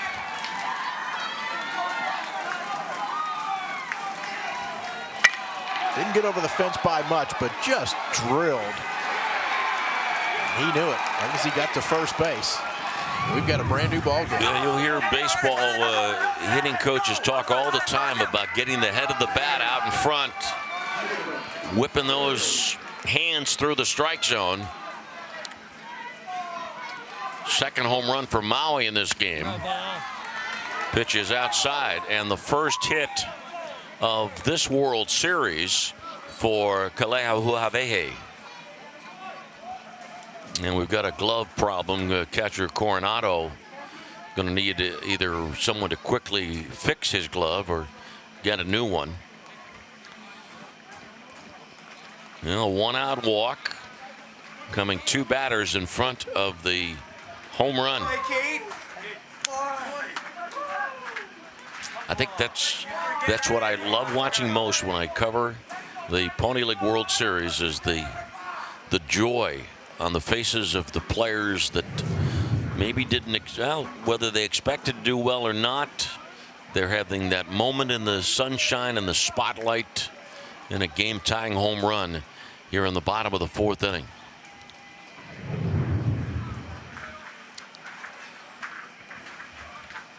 And Kalehua, something like that. I'm not being disrespectful. I'm having too much trouble with Cade's name, but young man getting ready with his equipment to go back out while we wait for Coronado's equipment to be fixed. RBIs. Apparently didn't bring a second glove. Okay, let me see.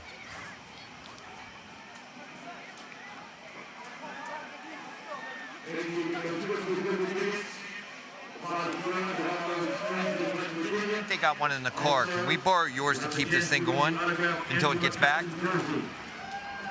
I mean, it's totally up to you, but I don't want to sit there and Well, that certainly puts Maui on the spot here, doesn't it? I don't. Well, there's one in the car, right? Yes. How far away is the car, right? It's in Texas.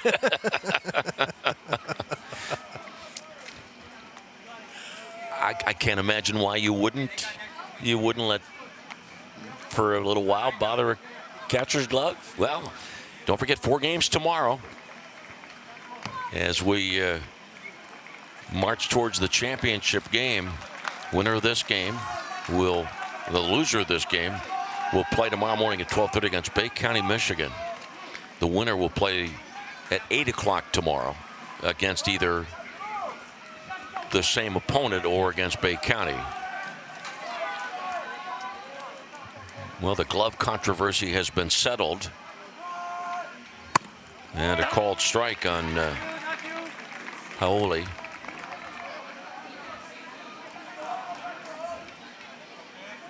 Five runs, 5 hits for Laredo, 5 runs, 6 hits for Maui. No. Pitch low and outside. Castillo. As I said, it looked like might have himself an easy inning, but not the case. Minen worked out of a pretty easy inning in the top of the frame. Now 3 balls and 1 strike.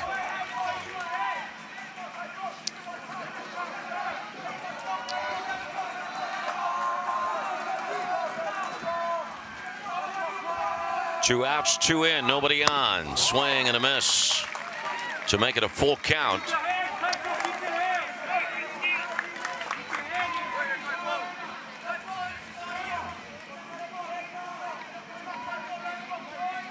Five Maui and Laredo in the 4th inning. 3-2 pitch. No, ball 4, pitch up and in.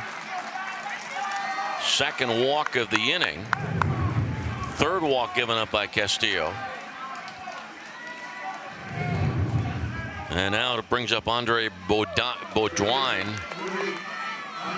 Beaudoin 1 for 2 in the game and 3 for 5 in the tournament, hitting 2 home runs in the same game against Paderborn, Germany. And 9-0 Maui win. Throw to first base, back safely is Hawai'i.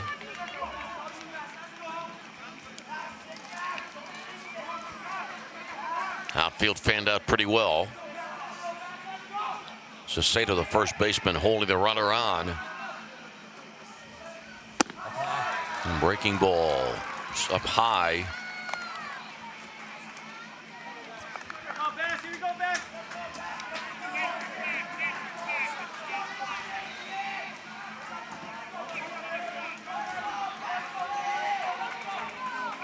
Right-hander set, 1-ball pitch. Swing and a miss. Pitch that was in. Tied up Beaudoin.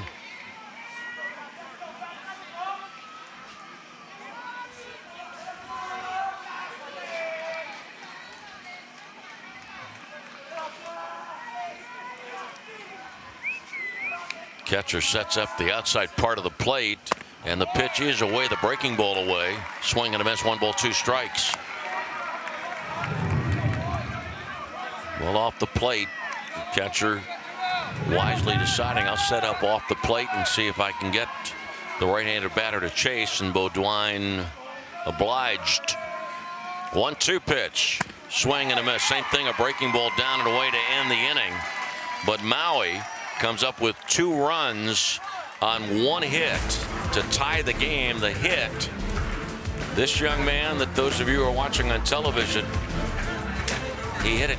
Cade Kalehu Avene ties the game. It's 5-5 at the end of 4 innings of the Pony League World Series.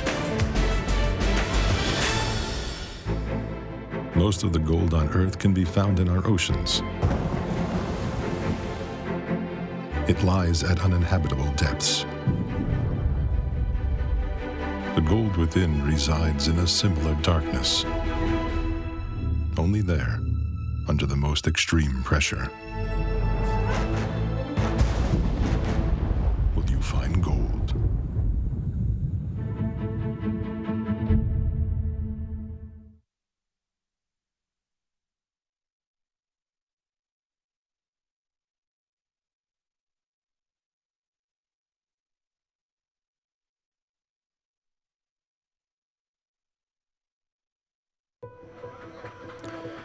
Celebrating 65 years of the Pony League World Series, sponsored by Dick's Sporting Goods.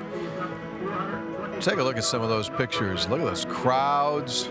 A different time, a different place. People would listen to the games on transistor radio. Great many memories that have been produced from this tournament. And memories are being made here in this year's event as well. And we've got one that's going to be memorable here as we head toward the 5th inning of play, and we're all locked up at 5 apiece. Just very well might be our most competitive game of the day, and this is our 4th and final game today.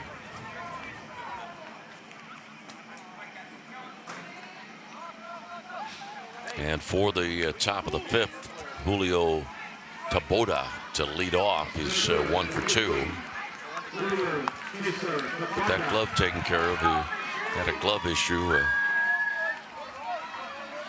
equipment malfunction. No. Fastball up high, ball 1. It's a 5-5 ball game in the 5th inning.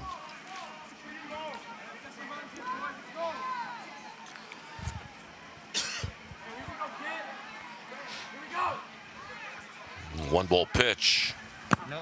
Low and inside 2-0. Those of you that are enjoying our broadcast on WJPA Washington, Mark, after this game, will scoot back to the station and file a report on today's activities. There's a ball slap foul down the left field line, and on the air tomorrow morning with friends Pete I Got the Beat and Jim Jefferson. Jim in this week? Yes, he is. Oh, I know that because I listened to him this morning. Of course he is. 2 balls and 1 strike on Taboda.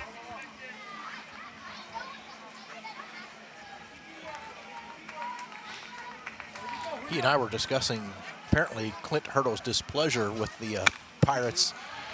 Maybe effort isn't the right word to use, but or lack thereof. Performance, let's put it that way, yesterday.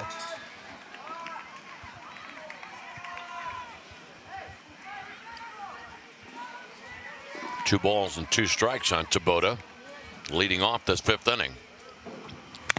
One ball fouled away. Might have gotten the foot of the catcher.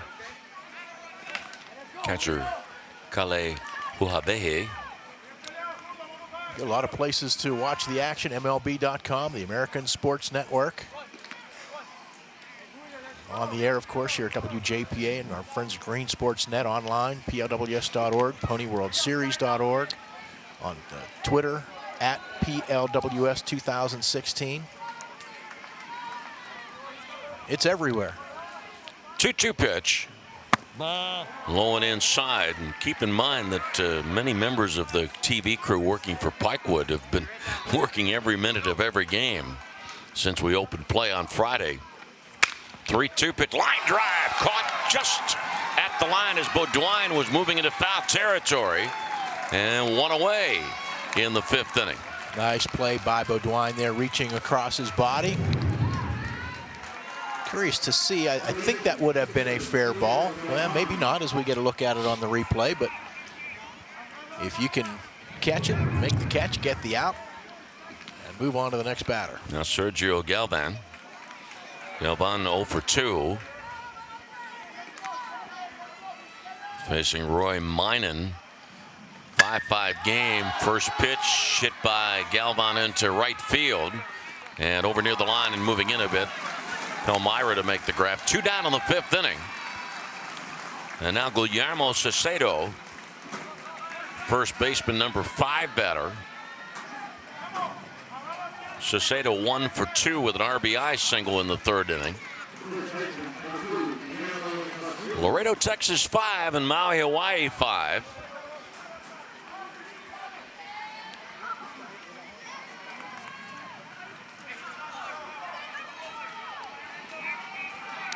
Home plate umpire Brian Gillespie. No ball. Says just ball out. 1. Bob Slyden, Greg Schuring, and Joe Dodaro, the base umpires. 1 ball pitch. And foul ball back to the screen.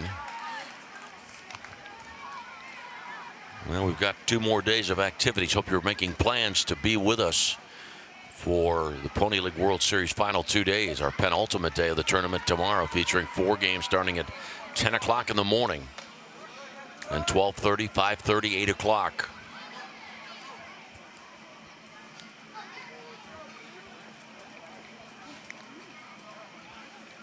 One pitch is low and inside.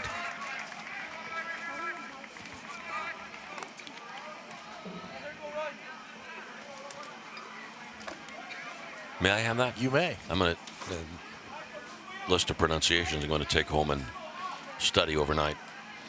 2-1 pitch. Swing and a miss as Minan pulled the string on that pitch.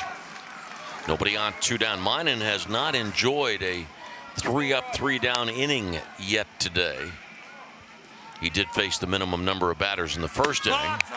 And the pitch is outside, and some of Minan's teammates were headed for the dugout. And then the call of the home plate umpire Gillespie brought him back to reality.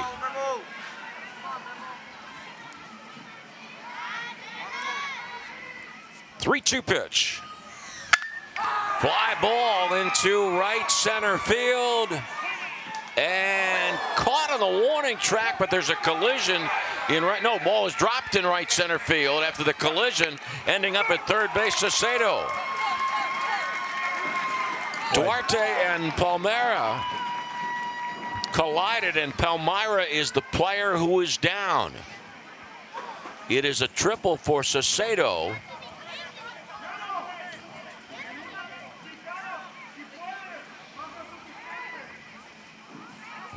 Boy, and you always worry about that when you see outfielders coming together.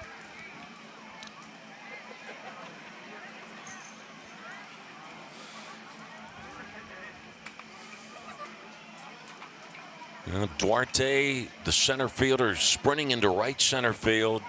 Right fielder Palmyra. The two collided, and the ball dropped, and it's a triple, and now Palmyra is up, and everything appears to be okay.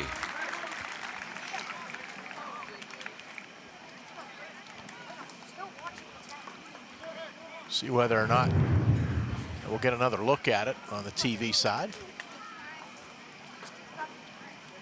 Thought that ball might get out.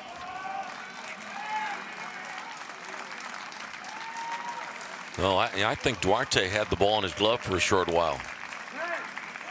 Yeah, I wasn't sure. I just happened to see the ball laying on the warning track. Yes, he did. He had the ball in his glove, and when his left elbow came down on the warning track, the ball popped out.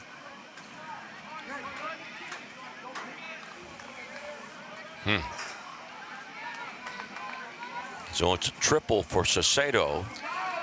Good to see both players are all right.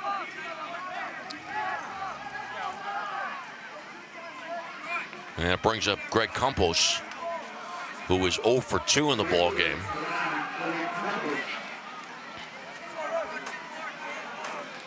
Well, 3 of the first 4 innings,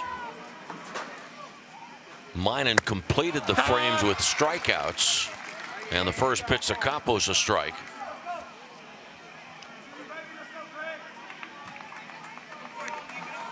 Full windup with a runner at third and 2 outs. 5-5 game in the 5th inning. Ground ball to the right side of the first baseman.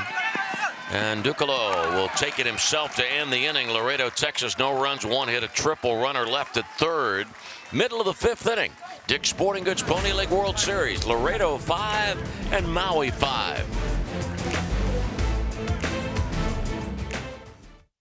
Mom, I'm bored.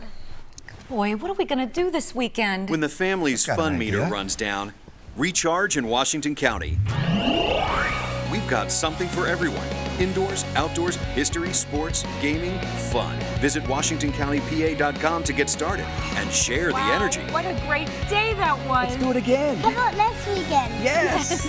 Tap into the fun at the Corks and Kegs Festival, August 20th and 21st at the Meadows Casino Racetrack Hotel.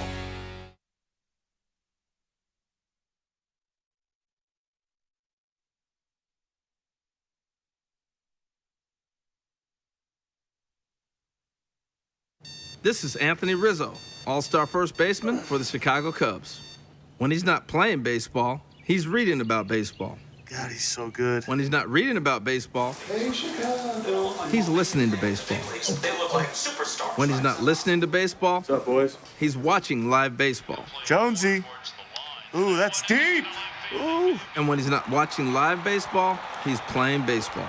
MLB.com at bat, the #1 app for live baseball.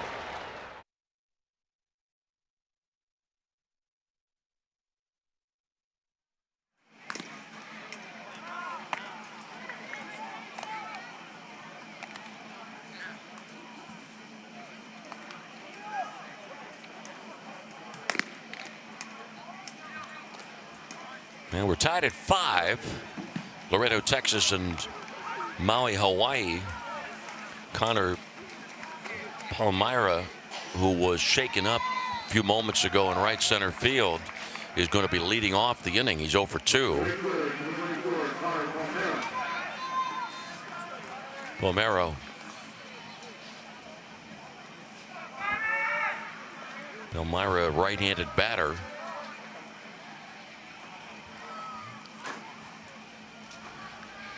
And time called just as Castillo was about to unload the first pitch of the inning.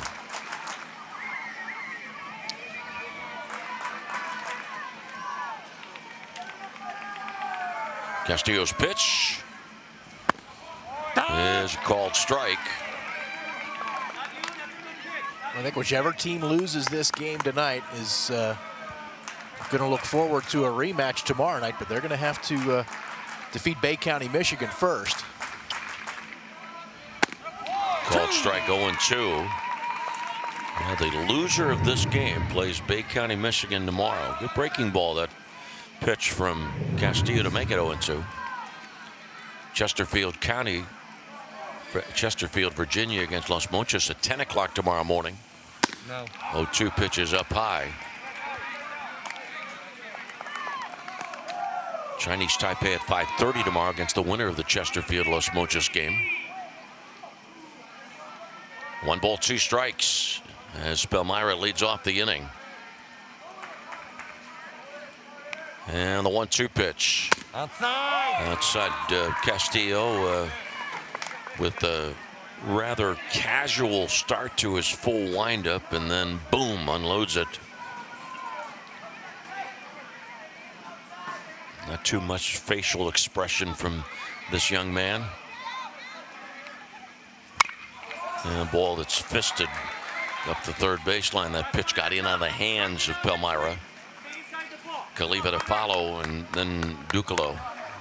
You know, what's going on inside doesn't always match what you see on the outside, but if that's the case, you like that demeanor, especially for a starting pitcher. Pitch down low, 3-2. Because things are going to happen that aren't going to go your way. You might not get calls that you think you should get. There might be errors made behind you or plays that aren't made, and you can't allow things like that to get to you. You can't allow it to affect the next pitch. Pitch is ball 4. And it is the 4th walk given up by Castillo. And 5 walks. And 2 of the first 4 have led to runs. And now we're going to get a change. Might be a runner here for Palmyra, because he might still be shaken up. I think that is going to be the case here. We will get a pinch runner. Dawson Tokishi.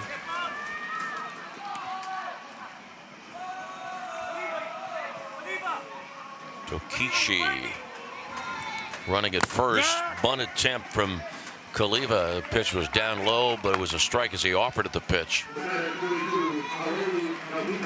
Bottom of the 5th inning, Maui 5, Laredo 5.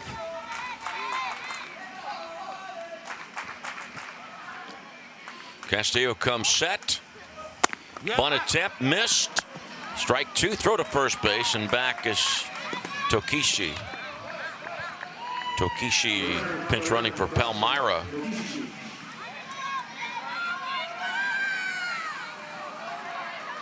Five game in the bottom of the 5th inning. And the 0-2 pitch. He is outside, didn't miss by much.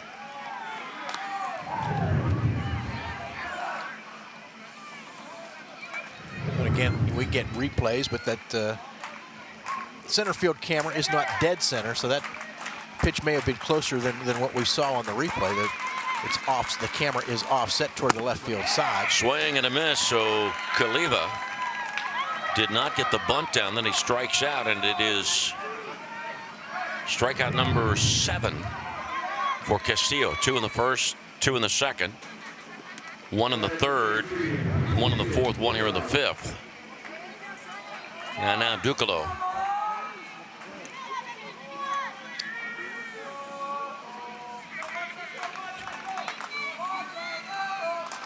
Right-handed batter, 1 on, 1 out, 5-5 at the bottom of the 5th inning. There's a called strike.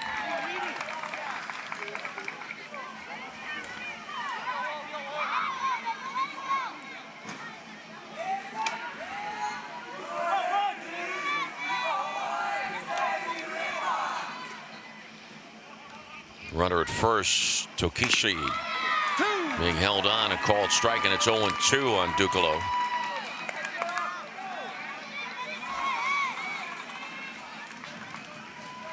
Runs even at 5, hits even at 6.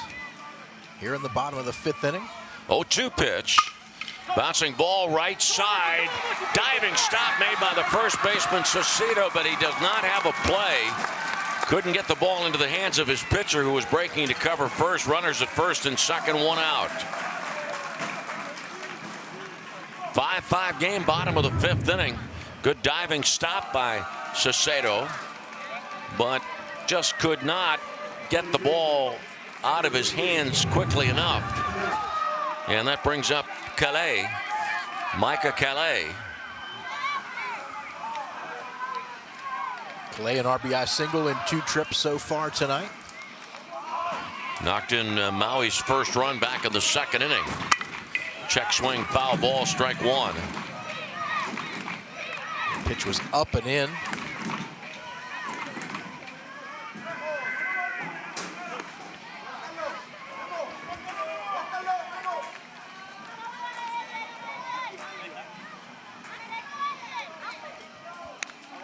Stretched by Castillo. Check of the runner at second base. The lead runner swing and a miss. 0-2. I was just computing the 4 games today. We're now in the bottom of the 5th inning of game 4. As you look, for those of you watching television, at Breaking Ball, we've had 48 half innings today and only 9 1-2-3 innings. And only 1 3-up 3-down inning or half inning in this ball game. 0-2 pitch fouled away. Runners at first and second. And remember, Laredo had a 1-0 lead after the top of the 2nd. Game tied at 1 after 2. And then Laredo led 5-1 after putting up 4 runs at the top of the 3rd. But Maui, Hawai'i scored 2 in the bottom of the 3rd and 2 in the 4th. And batting here in the 5th. 0-2 pitch, foul ball off to the mountainside.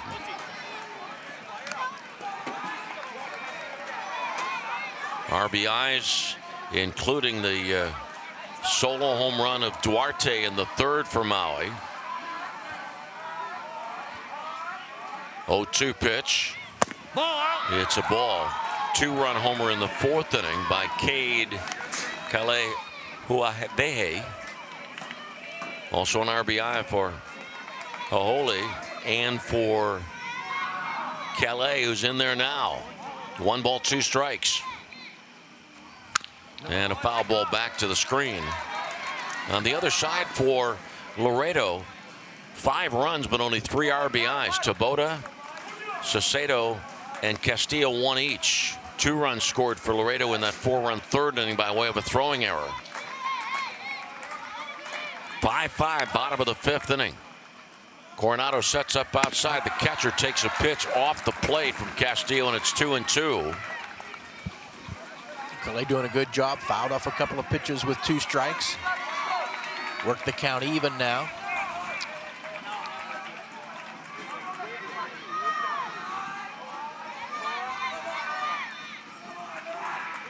Castillo has his sign. Once again, checks that runner at second base. 2-2 pitch, line drive.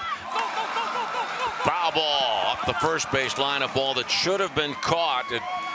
It appeared to hit the heel of Saucedo's glove, but he was in position to make the grab, but clearly a foul ball. And should be an error.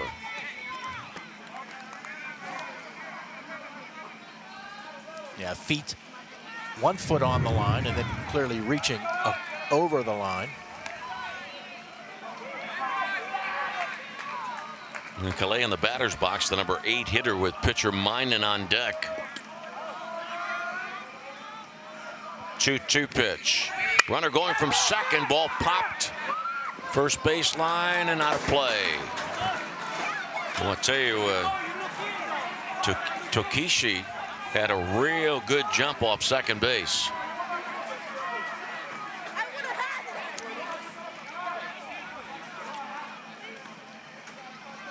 In this inning, a walk, a strikeout, and a single.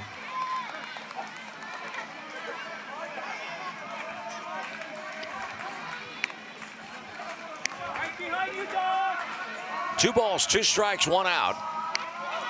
2-2 pitch. No. Is a bit high.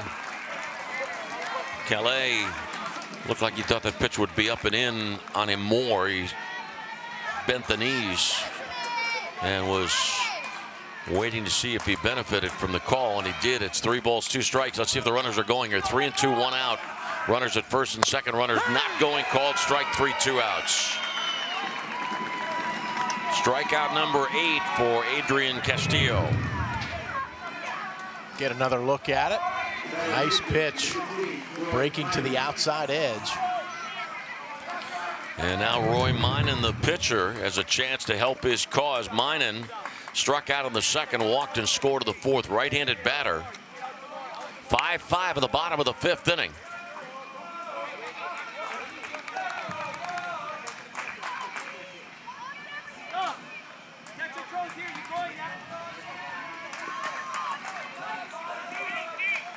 Now the pitch to Minan down low.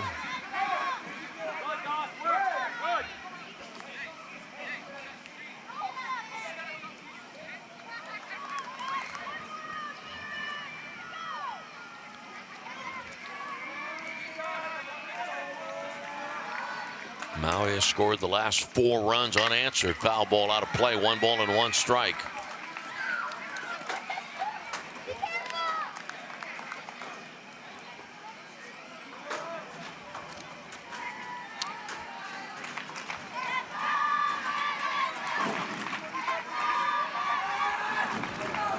Castillo set again. The next pitch just off the plate. Very close to the strike zone. 2-1. Tokishi, the runner at second base. Ducalo at first.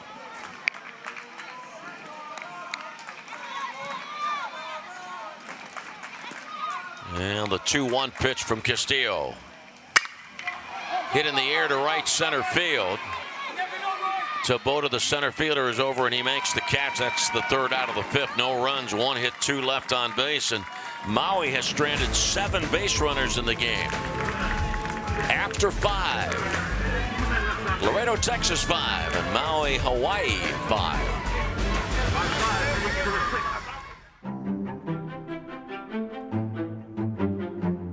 At UPMC, we see more than bones and ligaments. We see passion and potential, which is why more people choose the nationally recognized orthopedic care at UPMC to keep them moving at full speed. Head to toe, start to finish. UPMC Orthopedic Care.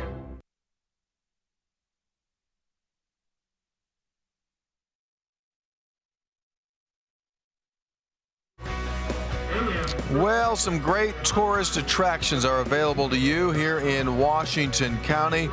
You name it, it's here. From the American history of how the area was settled to, well, look ahead, the Pennsylvania Trolley Museum, Washington Wild Things baseball team, famed Meadowcroft Rock Shelter and Historic Village. You know, you can relive 16,000 years of history in one day at the site of the oldest evidence of human existence in North America. So check it out. Now, those young people right there, they're not old at all. They're just some young fans. Had a great night here seeing former Pittsburgh Pirates, a current Pittsburgh Pirates, plus you name it. T-shirt toss and a whole lot more. Even the pierogies. Let's go back upstairs. 5-5 tie. And ready to call the play-by-play for you. The guy that's going to be flying with this Maui team home to Hawaii after this tournament is over. Here's Mark Uriah. If I can stow away on the plane, maybe I can manage that. Might not be able to get the golf clubs on there, though. We head to the 6th inning in a 5-5 tie. Laredo, Texas batting with pitcher Adrian Castillo, who is 0 for 1. Sac fly and an RBI in the 2nd inning.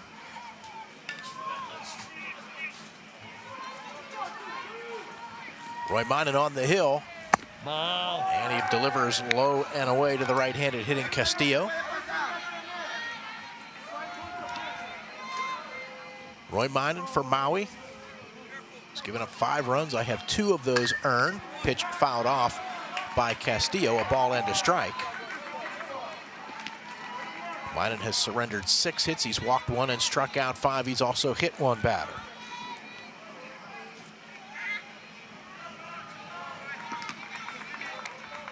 Minen winds and delivers the 1-1 pitch, drilled into the gap in left center field, going to drop in for a base hit.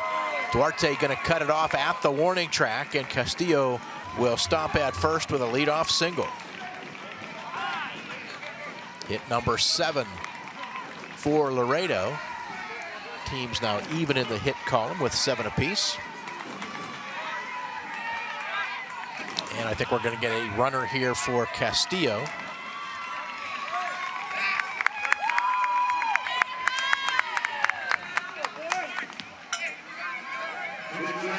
Dylan Minton, the runner for Castillo.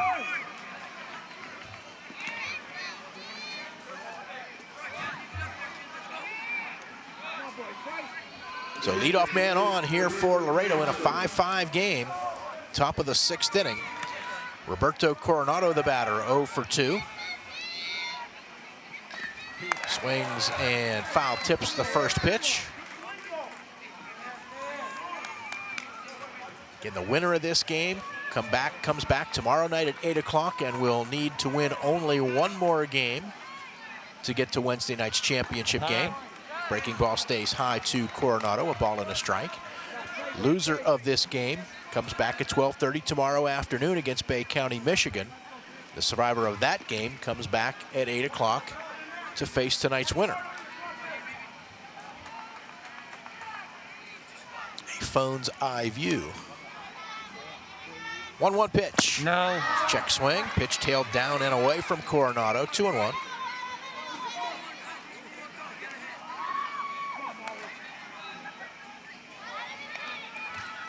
Activity in the bullpen for Laredo.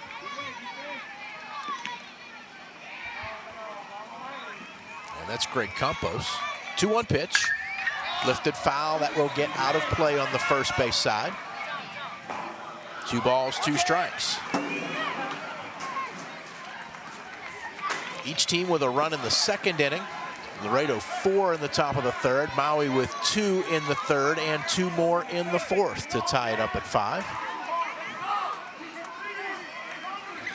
There's Campos on the TV side warming up.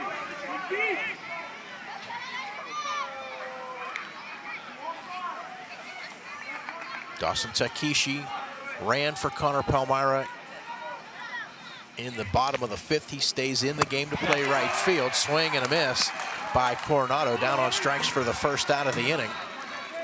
6th strikeout for Minen. And a pinch hitter here for Alan Ferrejo.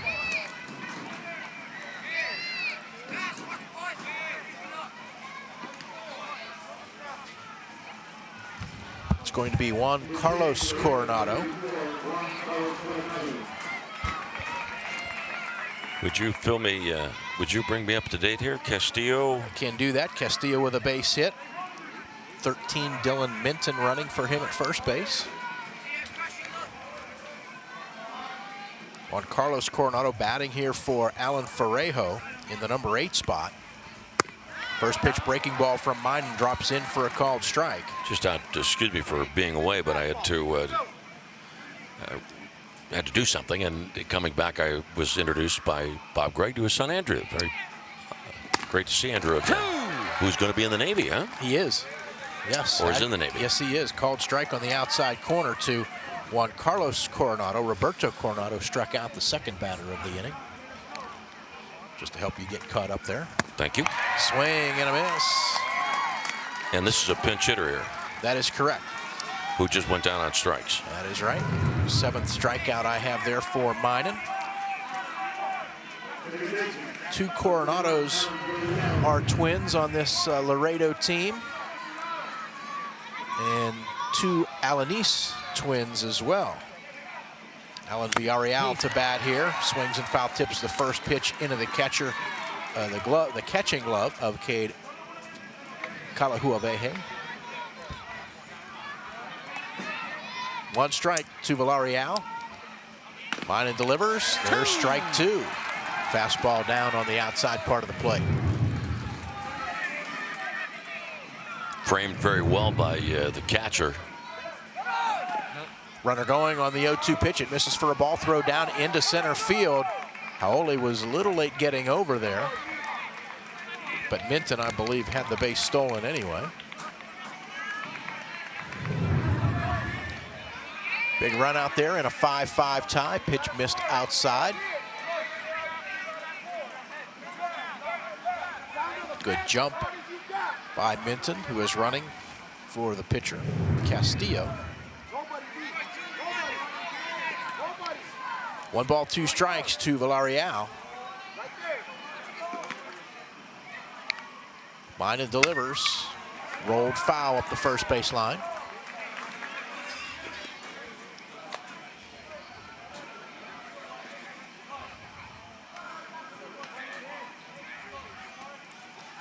Villarreal with a walk and a base hit, a run scored in the game.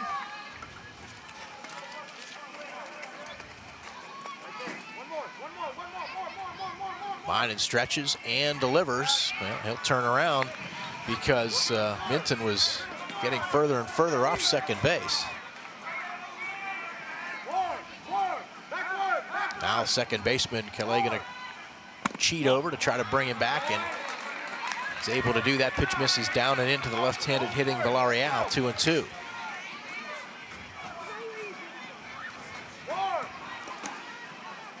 Two balls, 2 strikes, 2 outs. Runner at second. Minton stretches and delivers.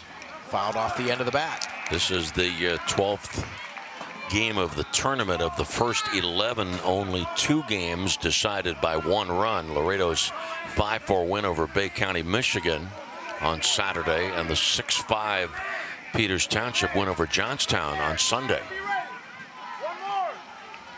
Villarreal waiting on another 2-2 pitch.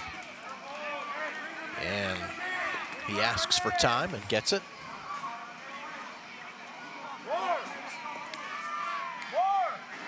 Now Minor with the 2-2.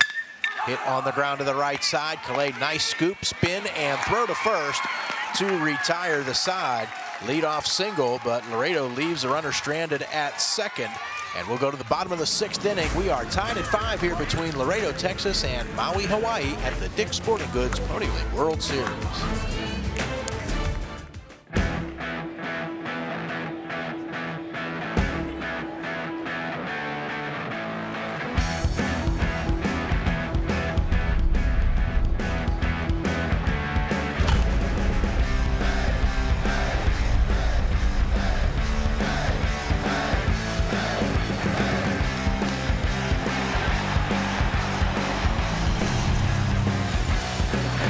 Rated E for everyone.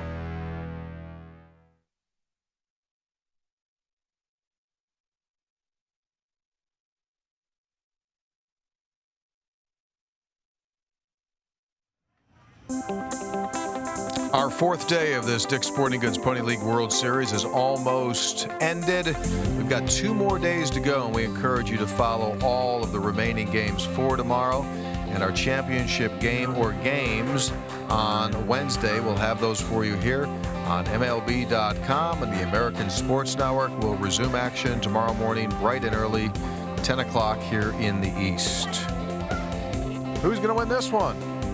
No one knows yet. Locked up at 5. We head to the bottom half of the 6th inning.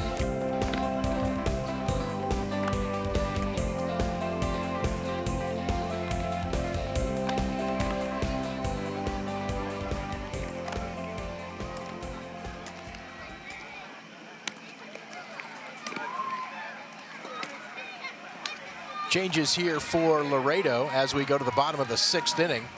New pitcher, Greg Campos, he was in right field, so he comes in to pitch.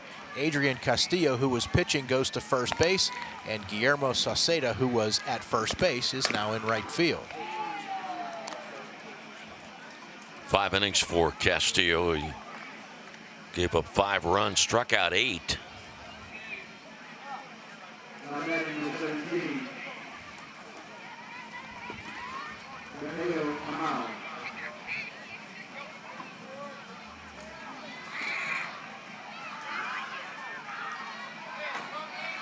Top of the order for Maui, Isaiah Duarte. Get a look at his home run from earlier in the game. Pitch that was up in the 3rd inning, and it was a solo home run as Maui began its comeback from being down 5-1. Duarte takes a fastball up and in from the right-hander Campos. Duarte is 1 for 3 with that solo homer back in the 3rd inning.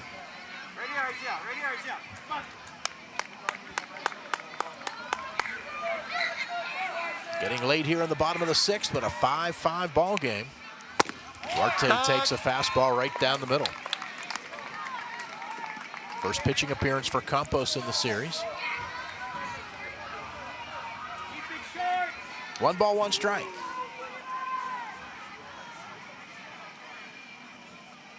Campos with the pitch. It's in on the hands of Duarte, tried to check his swing, but caught a piece of the bat.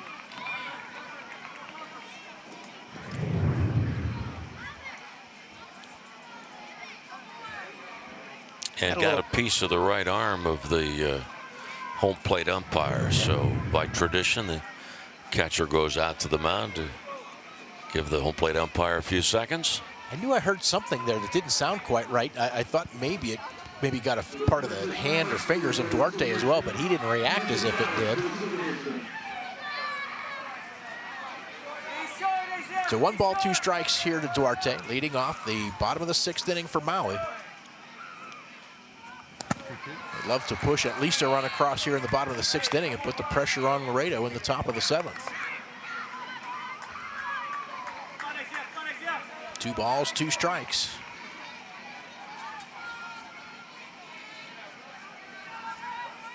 Campos delivers, and it misses upstairs. Full count.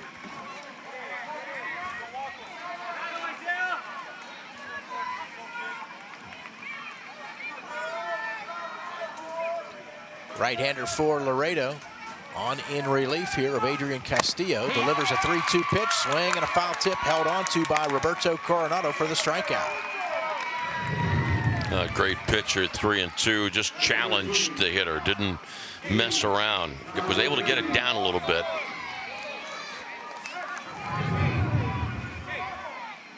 And here is Cade Kalehuawehe. 1 for 2 plus a walk. 2-run homer and 2 runs scored. Show off. First pitch, outside corner, called strike.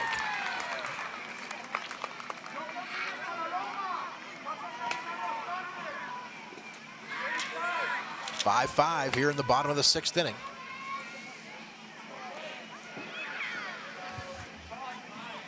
Campos with the 1-strike pitch. No. This is outside.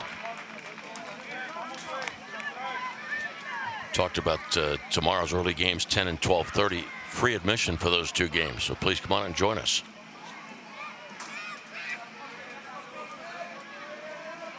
Campos winds and delivers the 1-1 pitch. Inside. Misses inside.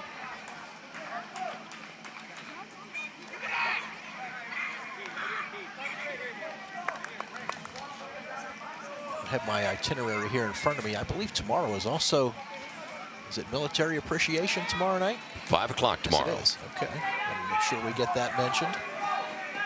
Color guard presentation. 2-1 pitch chopped up the middle on a base hit. 1 out single for Maui here in the bottom of the 6th inning. And Kalehuawehe on for the 3rd time tonight. 8th hit in the game for Maui. Let's see what they may do here with 1 out, runner at first. And again, 1 run would be huge at this point in the game.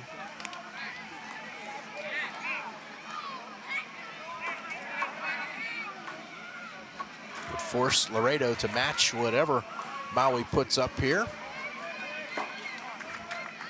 Cade Hawai'i, the batter. 1 for 2, RBI double plus a walk tonight.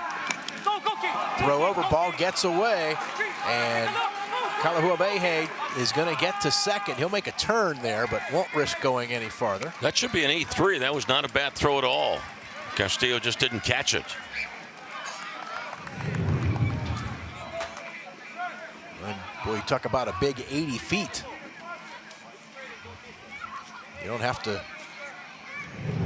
attempt to steal here. It is an E3. Time called.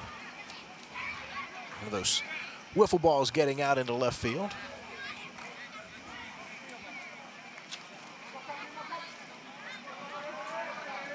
Kaipo Hawai'i trying to see if he can push across a go-ahead run here in the bottom of the 6th for Maui. Takes low and away on the first pitch.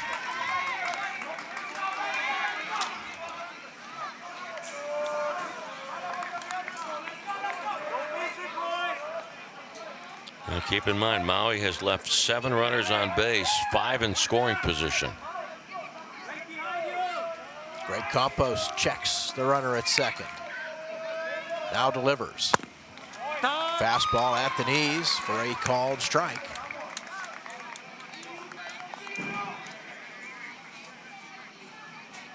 One ball, one strike, one out. And one on up at second base as Campos looks that way. And now delivers. Nope. Up and in to Hawai'i, who leans back out of the way of it.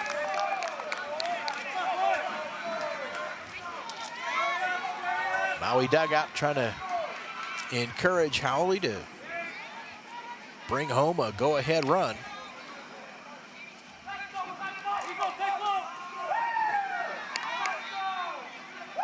Campos a couple of looks back to second base, and there's a base hit into left field. Ferrejo, who re-entered the game to play left field, fires it back in, and Kalahuabehe held at third. Runners at the corners with one out. Nothing fancy here. The left fielder doing apparently what he was told, that is just throw it to the shortstop. And the runner held up at third. Well, if you're Maui, you'd like having Andre Beaudoin here at the plate in this key situation. Your cleanup hitter who's 1 for 3 tonight, plus a run scored, 2 home runs he hit yesterday. He'd be thrilled with just a base hit here.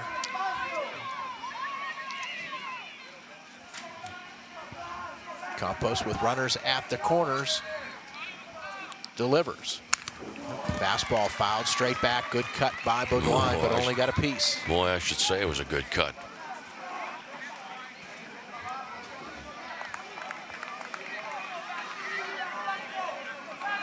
Galvan playing even with the bag at third, maybe a step or so in, but now backs up. Castillo holding the runner on at first. 1 strike pitch. Beaudoin fouls it straight back high in the air, but back and out of play. So Campos able to get ahead here, 0-2.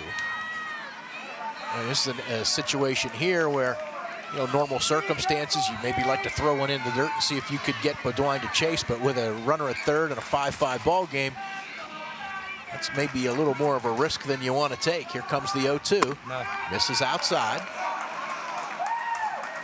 That was worth a shot in the part of the pitcher. Campos try something, breaking ball outside, and see what Beaudoin would do with it. Held up.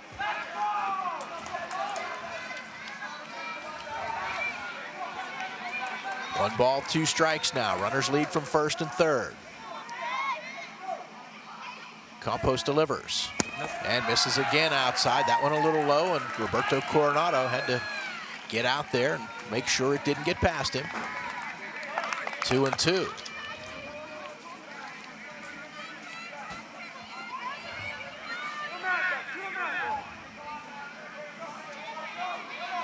Stretch by the right-hander for Laredo.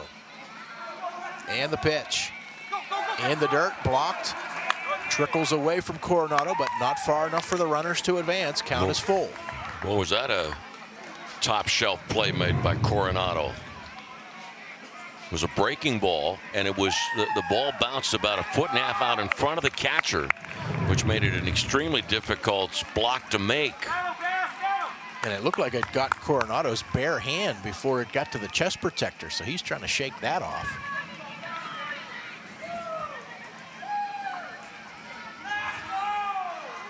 Well, if you're Maui and you see that, do you maybe run from first here, thinking that maybe Coronado might not be able to get a good grip on the ball? Well, and you're trying to avoid a double play here too. 3-2, 1 out. Stretch by Campos, and the pitch.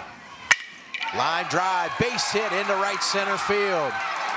Run will score to make it 6-5. Taking third is Hawai'i. RBI single by Beaudoin, and Maui has a 6-5 lead. Great job, Mark. You called it. You said this is where Maui wants to be with Beaudoin, and Beaudoin 6 RBIs in the Pony League World Series. Just taking that ball into right center field. Looks like Palmyra's back. He's going to re-enter here and bat again.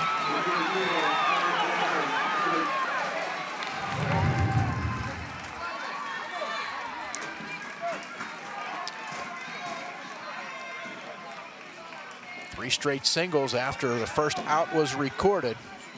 Palmyra was 0 for 2. Plus a walk. Takes downstairs for a ball.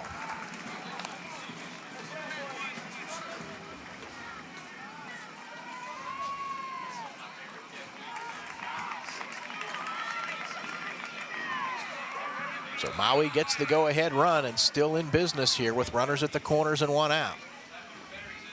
Campos stretches and delivers. Hits it high and deep, but way foul. You can hear the crowd reaction to it, but didn't take long after the ball was hit to know it was going to be a foul ball. That ball was hit higher, I think, than some fireworks I've seen. And rocketed into the night.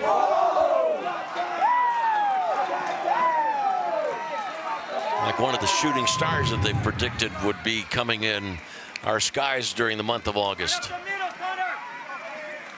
Campos with the 1-1 pitch now. Called strike on the outside edge.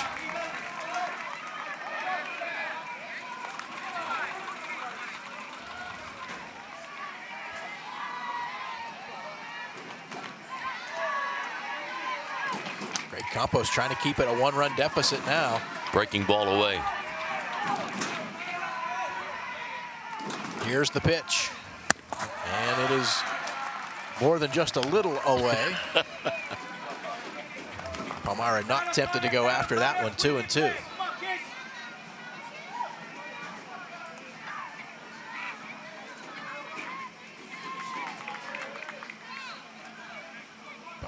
Stretch by Campos and the 2-2 pitch. Breaking ball drops in for a called strike 3.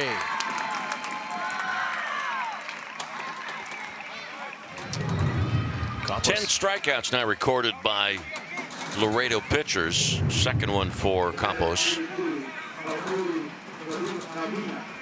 Hawai'i Kaliva to bat. 1 for 2 plus a walk.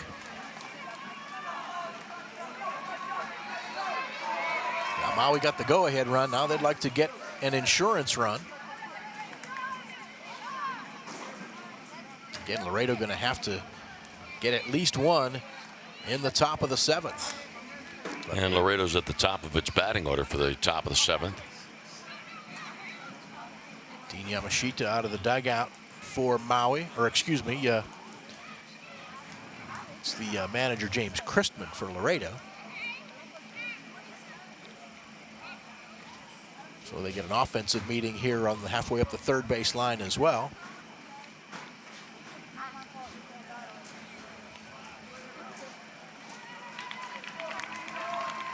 With 1 out, Cade Kalihuawehe singled. Kaipo Heoli singled. A throwing error on a pickoff moved Kalihuawehe to second base. Haoli singled and moved Kalehuawehe to third. Then an RBI single by Beaudoin. Hawai'i took third. Palmyra struck out for the second out of the inning. And now Kaliva, with runners at the corners, fouls back a first pitch fastball.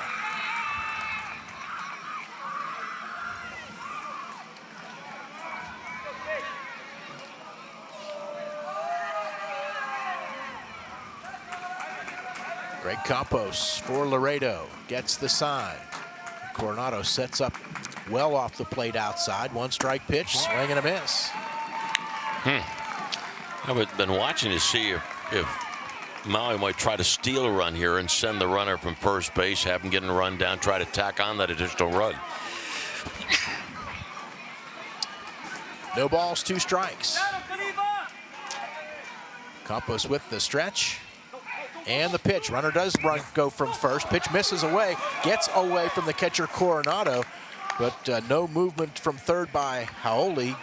Gave it a thought, but stays put at third. Yeah, that was the plan. They were hoping to have the runner, the pitch would be caught, and the runner would stop and get in a run down and try to pick up that additional run. 1 ball, 2 strikes now to Kaliva. Campos looks back at second, now delivers. Pitch misses low, 2-2. By the way, the reason it made so much sense on an 0-2 pitch was that could have been strike 3 innings over, okay, so what? But and the fact that it's 0-2, you're thinking maybe you'll get a breaking ball and maybe a wild pitch off that process. All the distraction of the runner going from first to second. Kaliva waiting on a 2-2 pitch. Campos delivers, check swing, he went around, strike 3, inning over. But Maui comes up with a go-ahead run here in the bottom of the 6th inning on 3 hits. 1 error, they strand 2. We'll go to the top of the 7th inning. Maui, Hawaii now leading Laredo, Texas 6-5 here at the Dick's Sporting Goods Pony League World Series. Much of the gold on Earth exists within its core. It lies under tremendous heat where nothing else survives. Gold in the human body is found under similar conditions. It's there where everything turns to fire that you'll find gold.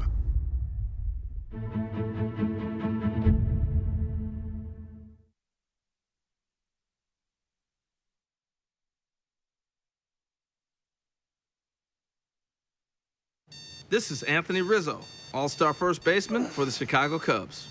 When he's not playing baseball, he's reading about baseball. God, he's so good. When he's not reading about baseball, he's listening to baseball.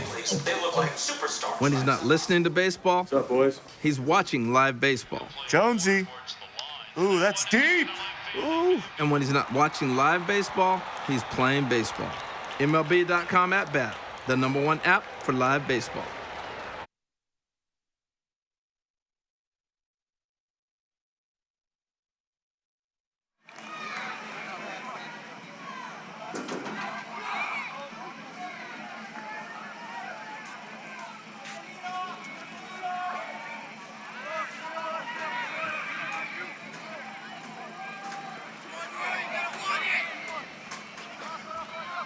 Back at Lou Hayes Pony Field in Washington Park, Connor Palmyra, who re-entered to bat in the bottom of the 6th inning, goes back out into right field for Maui. And Laredo, Texas needs a run to tie it here in the top of the 7th. First pitch misses upstairs. Laredo at the top of their order, and Derek Christman, who is 2 for 3 tonight. He's had a great series so far at the plate. Roy Minnan, starting pitcher, going the distance here. Misses upstairs, ball 2. Minnan came to the plate that time with his right fielder out of position. Right-hander for Maui with the 2-0 pitch. Crispin takes a strike.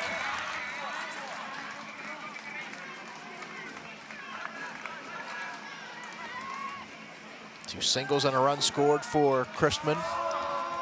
2-1 pitch. Nope. Misses outside. So So he is now 5 for 7 in the series.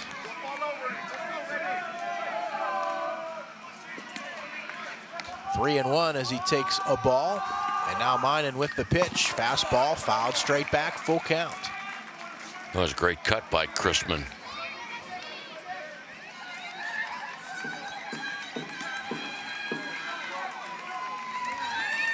(6-5) Maui leads here. Got a run in the bottom of the sixth to break a 5-all tie. Payoff pitch to Crispin, grounds it to third. Beaudoin has it, throws to first, one down. It was 5-1 in favor of Laredo. And then the 5 unanswered runs by Maui. Ball routine, third baseman Beaudoin playing in.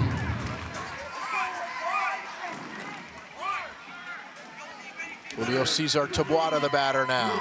1 for 2, an RBI single and a run scored back in the third inning.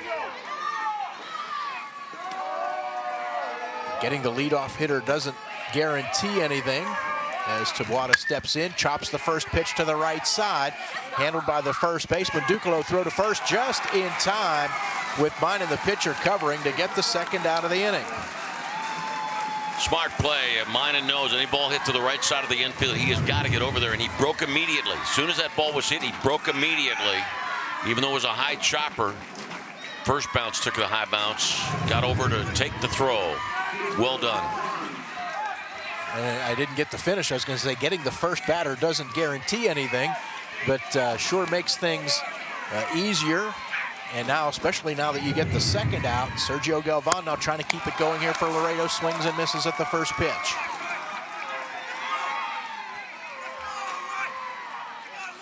Roy Minan trying to finish it off here for Maui. One strike pitch. Galvan takes a fastball outside. Again, the winner is back tomorrow night at 8 o'clock, and we'll wait for the winner of an elimination game, which will feature Bay County, Michigan, and the loser of this game. That'll be at 12:30 tomorrow afternoon. We'll go over all of that in our post game. 1-1 pitch on the way to Galvan.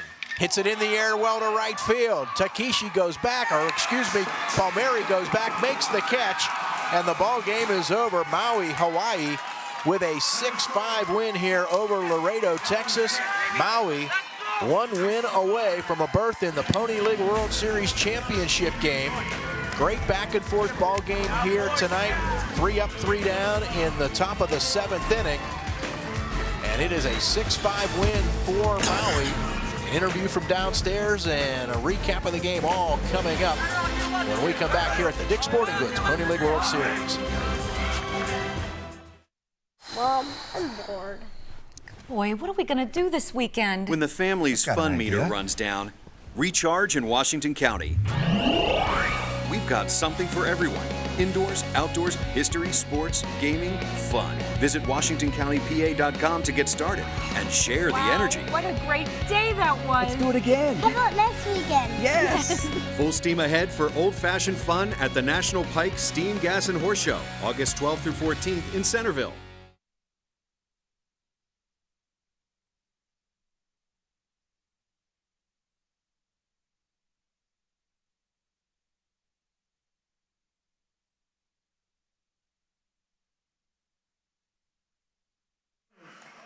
For our donation to the Hawai'i victims in West Virginia. Thank you to all who participated.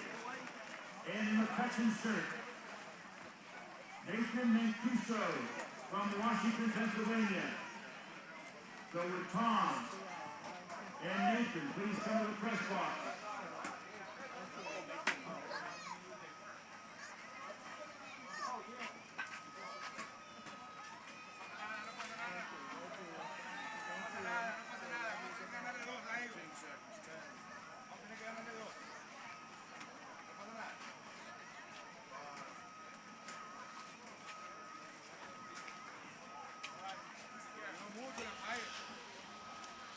As we get a 6-5 win here for Maui, Hawaii over Laredo, Texas. An RBI single by Andre Beaudoin in the bottom of the 6th inning to lift Maui to the 6-5 win.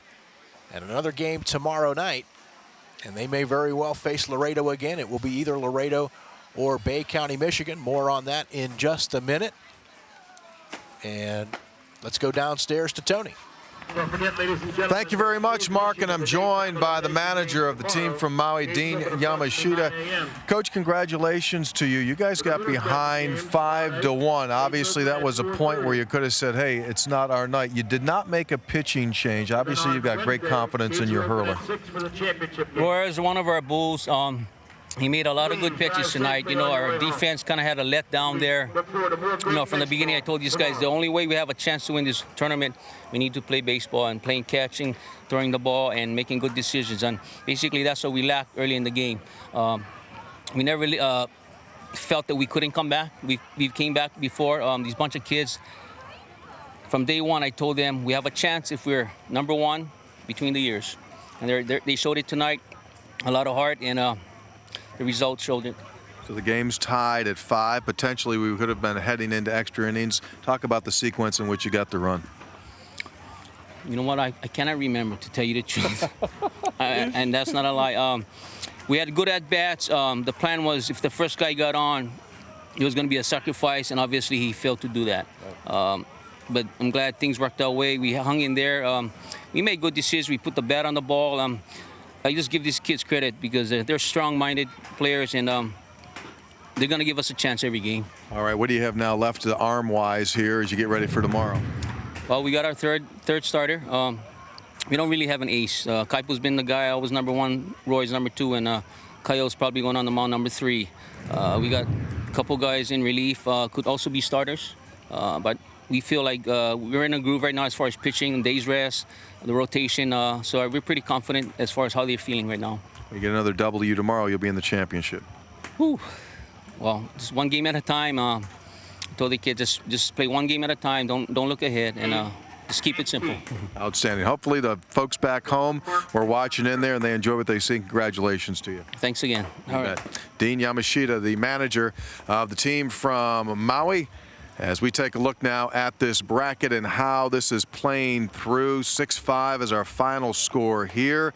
And on the other side of that bracket now, you're going to have Laredo, Texas dropping down onto the loser's side, and they'll take on Bay County, Michigan. That will be an elimination game which will be played tomorrow.